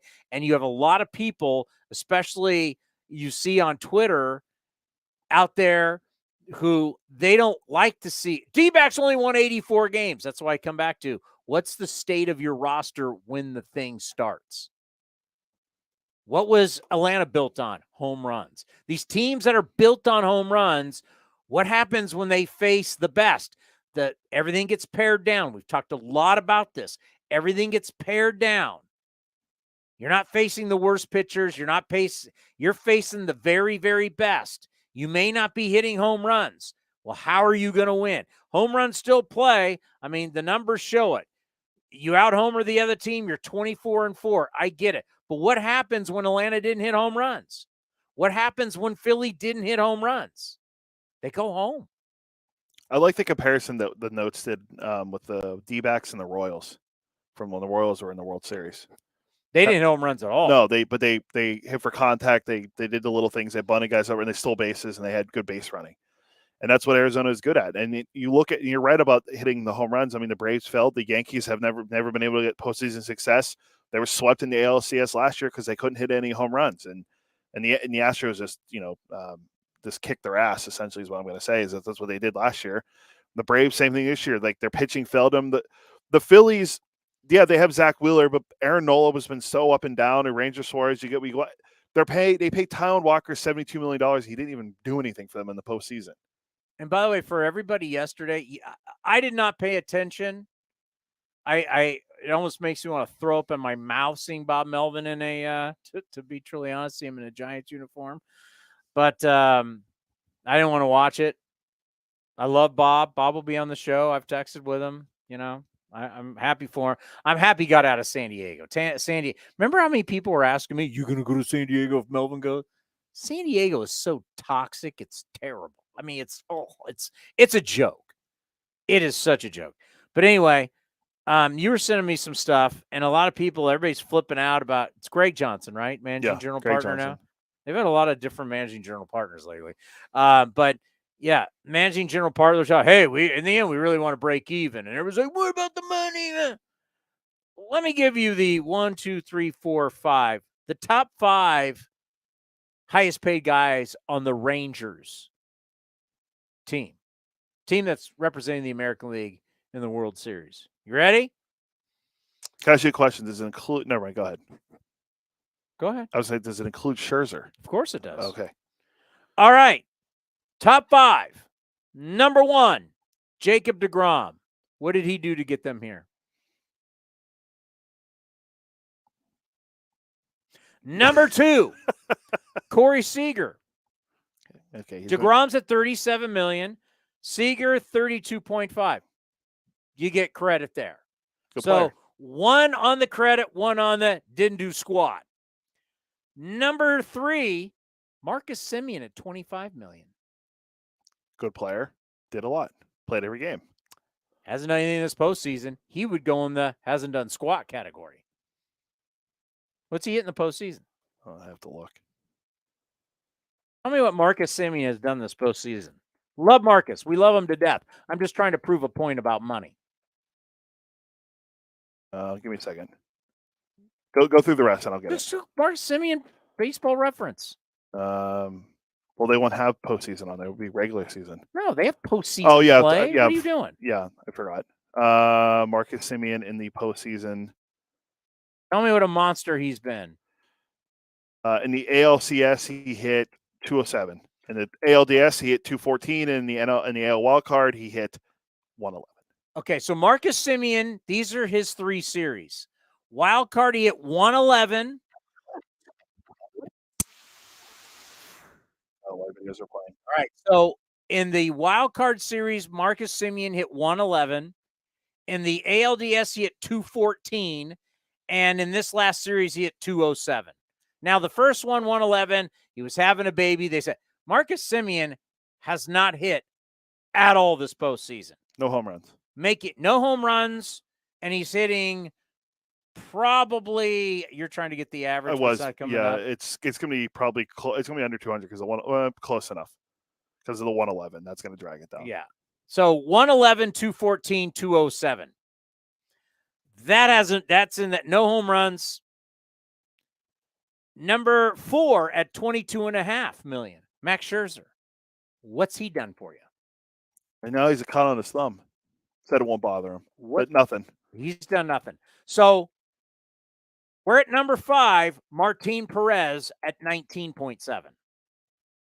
I forgot he wasn't even on the roster until the other day. So when you hear all the Giants people or anybody else talking about money, money, money, money, money, Rangers have spent money. Here we are, postseason play. deGrom hurt, out, nothing. Seager, that's $37 million. Seager, 32.5. He goes in your plus column of your top 5 guys. Marcus Semien's hitting under 200 in the postseason. 192 to be exact. He's hitting 192. 507 OPS. Love Marcus to death, one of the greatest human beings. He's hitting 192. Max Scherzer, can barely get out of an inning at 22.5. He goes into the bad list. And then Martin Perez, you can't even remember he's on the roster. So the Rangers, top five highest paid players on the roster, only one of them is helping you get to the World Series. It's the other guys. Think about this for a second, not to go off, but wait a minute. I go on to X and Twitter, I don't even know what to call it anymore. X Twitter, and everybody's going to tell you, oh my God, this money you got to spend. Like, didn't you learn that if you're a Giants fan, you got out of the Carlos Correa deal? You looked out of that. There would have been 12 more years left. When are people going to realize when they saw what it's like you can prove every point in the world about money. Every point, and it's like they just won't listen to you. They will not they just will not. Either they're stupid, and I hate to call people stupid, or just like, did you just see what the Mets did? Did you just see what the Padres did? Like, how many times do you have to see $300 million? Hey, you know what, Giants? You just want to get money, Giant fan. Why don't you just go trade for Lindor and take on the rest of his $300 million contract? Or Stanton. I mean, you just want money? You just want to spend money? If you guys just think spend money is what, there's your top 5 guys of the World Series team, top 5 guys getting paid. Only one of them has done anything for you in the postseason. And their best player has been Adolis Garcia, who they got from the Cardinals pretty much for cash. And he's making less money than John Gray, who can't even get on the field. Yeah, another guy that can't.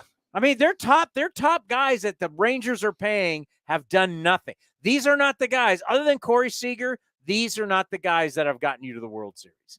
That's just fact. Arizona's highest paid player is Madison Bumgarner. He's not even here. Yeah, I think their second highest paid player is Ketel Marte, who just signed the $70-something million extension. Yeah, and he's having a great postseason. So it's like the NLCS MVP. The 2 highest paid guys on each team, DeGrom and Bumgarner, are non-factors. We focus so much on, you know what? You want to see old guys stand up at a press conference and talk about spending money. And then you want to see GM go out and give ridiculous money, a contract that you're now married to that you really don't want to be married to. Do you want to be married to a lot of these contracts? No. But for some reason, fans want to see a press conference where the old rich guy says, we're going to spend money, and then says the GM has the GM go to the winter meetings and spend some ridiculous amount of money on a player you're now married to that 2, 3, 4 years down the line, you wish the guy was gone. For some reason, that's what fans want to see, and I just don't understand it. Back to the Grom, 2 wins this year. That's all he gets. In 6 starts, he's able to give you 2 wins in 30 innings before he blew out his For own. $37 million, you got 2 wins. And he's 35 years old. There's an obsession with just spending it. And then after you spend it, years later, you realize, what if this Phillies team never wins a World Series? I mean, personally, I'd be happy. But what if they don't?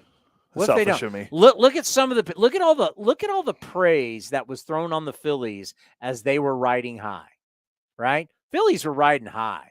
Oh, look at their owner. Look how great he is. Look, blah, blah, blah, blah, blah, all this kind of stuff. Now, all of a sudden, it's like, whoa, they're out. What if this team never wins a World Series? And now you're looking at Trey Turner, 9, 10 years from now? Yeah, 10 years. You're looking at Harper 9 years from now. They're old guys making money. It's like, didn't they already go? I'm pretty sure they already went through this with Utley and Howard and Rollins. It's like we don't learn as fans. It's like we literally don't learn. The only reason I would like Philly to win, so Hembo's happy. No, but he's miserable on all the stuff. He's got the Eagles. And he's a new father. He has kids he's worried. They got the Eagles. Yeah. All right. This is the time of the show. Of course, this guy picked this World Series. I had half. So I was wrong about Houston. I picked Texas and I picked Arizona. I was wrong about Houston. I thought they were going to get it done. You were wrong. With a capital W. About Houston, yes. Yeah. Wrong. I said Arizona at 7, and you shamed me for saying I don't know anything because I said 7 games. This is true.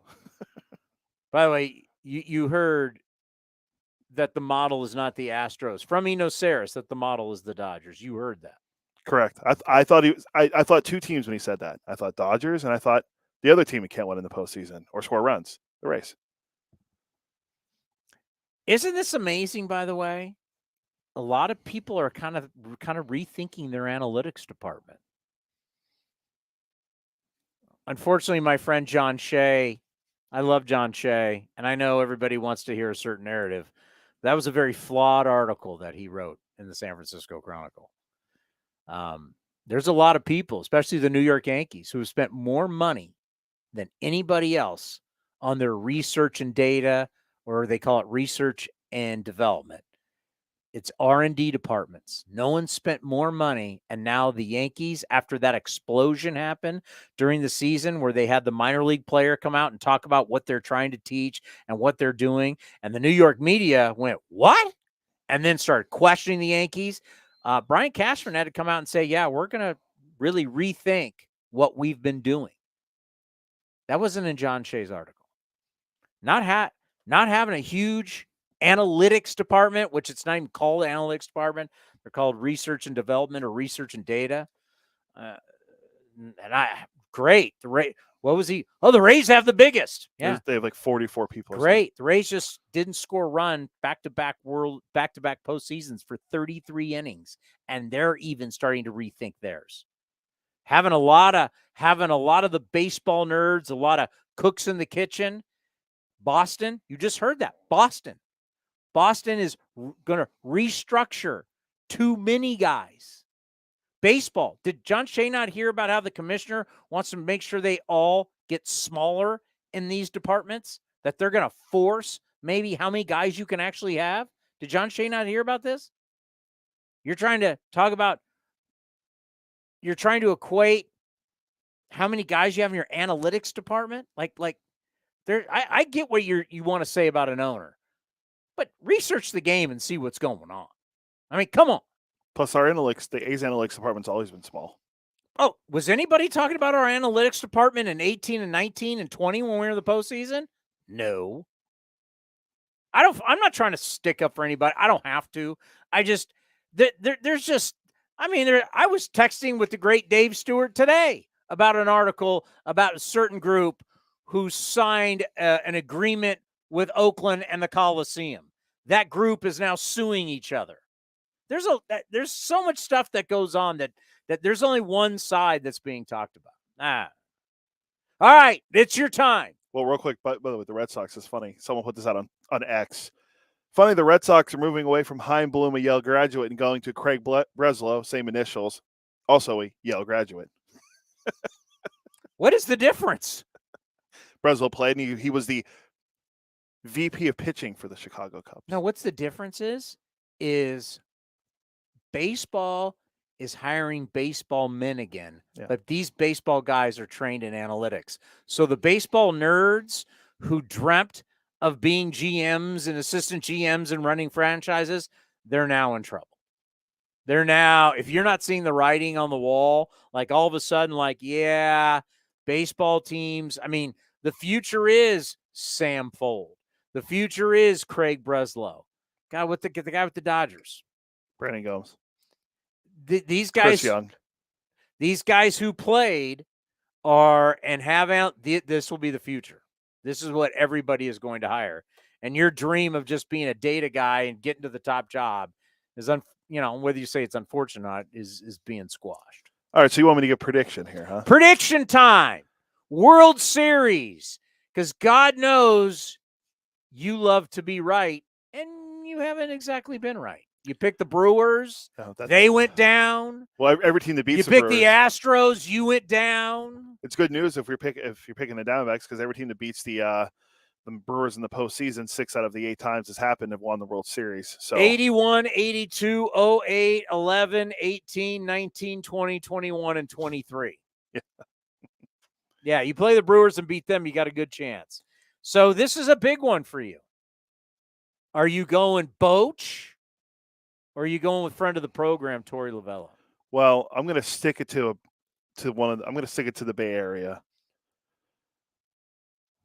And I'm going to go with the former A. I'm going to root for the former A's. Wow. Yeah, there's multiple former A's on the D-backs, the Snakes. That'd be our good friend Torey Lovello.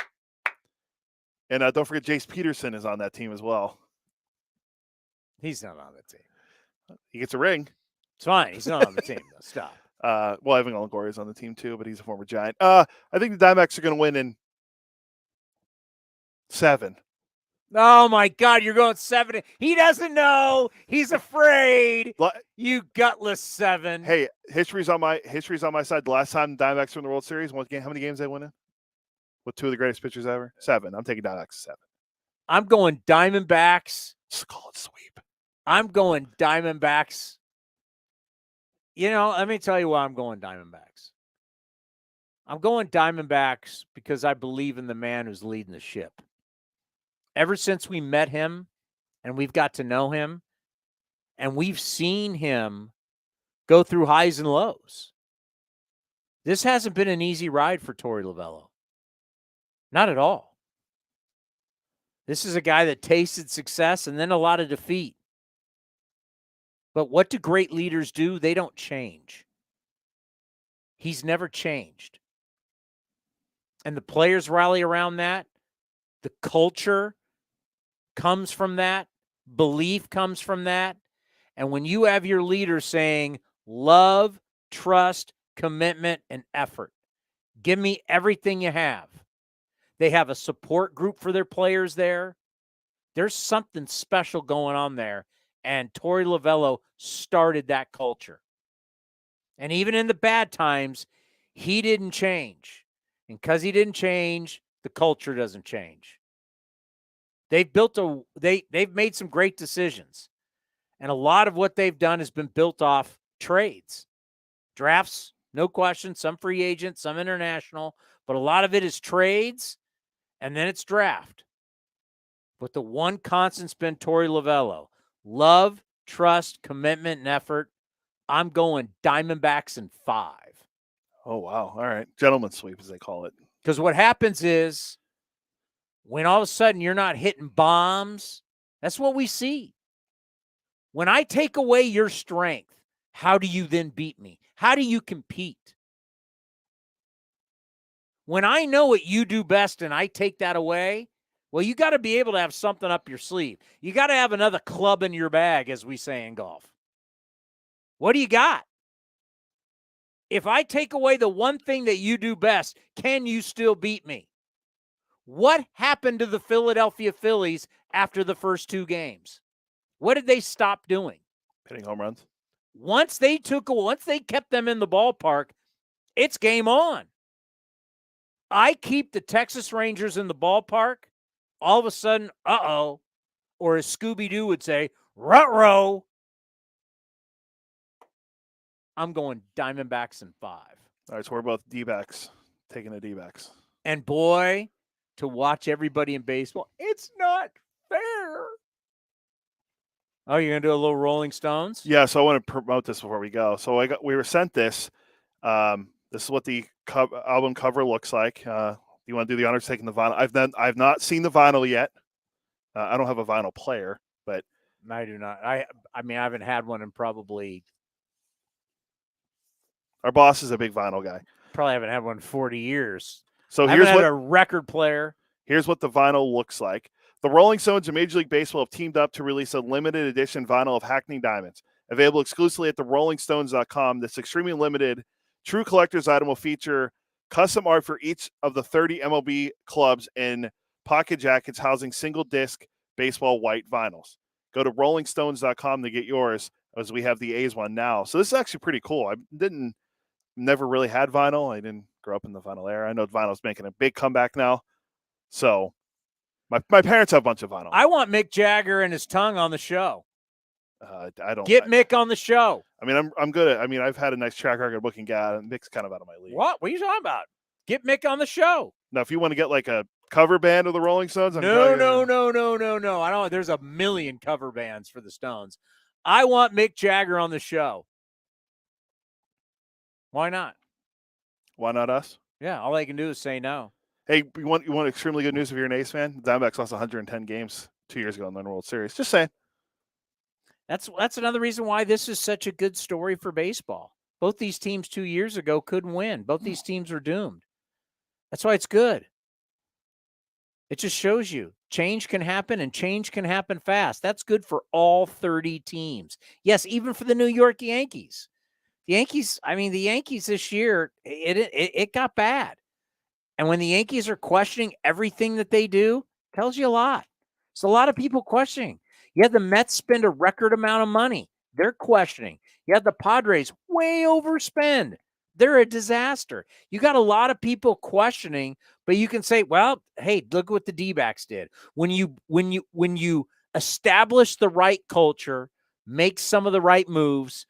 Listen, Rangers spent a lot of money. Diamondbacks made a lot of trades. There's multiple ways to do it. Some teams, Baltimore's on the come. A lot has been with the draft. There's different ways to do it, but building the right culture for human beings to successful in, that is a must. That is a must. And look at the cult. What was Chris Woodward? Who's he? Does anybody remember him and the manager of the Rangers? I mean, the guy who was mad when Tatis swung 3-0. I mean, does anybody remember? Bruce Bochy came in and changed the culture. Why were the A's good for many years? Bob Melvin and the culture. Culture matters in the workplace. Your business, our business, baseball, football, you name it. Doesn't matter the job. Culture matters. And you're seeing that with these teams. How did they? It's just, if it was just about spending money, this would be the Mets and the Padres. They would have been battling it out for the World Series. Well, NLCS at least. They would have been battling out to get to the World Series. That's what it would have been. Would have been about money. It's not about money. Money helps, but the culture. I'll tell you one thing that is lacked, because when guys leave there, they kind of admit that they don't like it. They have to buy in. It's Tampa. Everybody says the right thing when they're there, but when they leave, they don't love playing there. It's a weird culture. They know the manager, as much as he wins manager of the year, they know he's not calling they know everything's scripted. Every game's scripted. They hate it. Culture matters. And that's what maybe this new generation of baseball executives who played in the big leagues but now know analytics, they understand. You're gonna understand as a former player that the whole clubhouse and culture thing matters. And if you don't, good luck to you. All righty, we want to thank Scott Emerson. We want to thank David Feldman, and we want to thank Eno Sarris for stopping by. Had fun. Yeah, it's long. It's been a while since we did 3 hours. Enjoy the first 2 games of the World Series. Take Sunday off, and we'll see everybody Monday right here on A's Cast Live. We're both going Snakes. Correct, yep. 5 for you, 7 for me. God, I wanted you to go Rangers so I could make a bet. Yeah, no, when are you going to pay off that Mexican food bet? We got all off season. Oh, yeah. Okay, well, I'm not forgetting. I am not forgetting. Oh, don't forget you owe me food too. For putting together dance. That's not a bet. That's not a bet. Thank you for watching A's Cast Live and listening to A's Cast Live. Now, back to A's Cast. This is Chris Townsend and Commander Cody for Link Soul. You need to redo your wardrobe, especially for summer. They got new colors, new styles. Summer is here. The polos, unbelievable. The shorts, you name it, we got our new order. My wife is the happiest one out of all of us because I look better, thanks to Link Soul. And they've got unbelievable deals right now for the summer. So what are you waiting for? Shirts, polos, shorts, you name it. You go to linksoul.com. That's linksoul.com. Hey, it's Eno Sarris, your friendly neighborhood baseball scribe. There are 2 things I love, baseball and beer. When I'm not busy around the ballpark, you'll likely catch me back with a cold one at any of Fieldwork Brewing's 8 locations sprinkled across the Bay Area. Fieldwork's got a rotating lineup of over 20 beers on tap that's as diverse as any 26-man roster. They got everything from super juicy, hazy IPAs to crisp pilsners and tropical sours that make your taste buds do the wave. Whether you're all about that draft life or prefer to grab some cans to go, Fieldwork's got your bases covered. Check them out at fieldworkbrewing.com to learn more. That's fieldworkbrewing.com. This has been a presentation of the Oakland Athletics.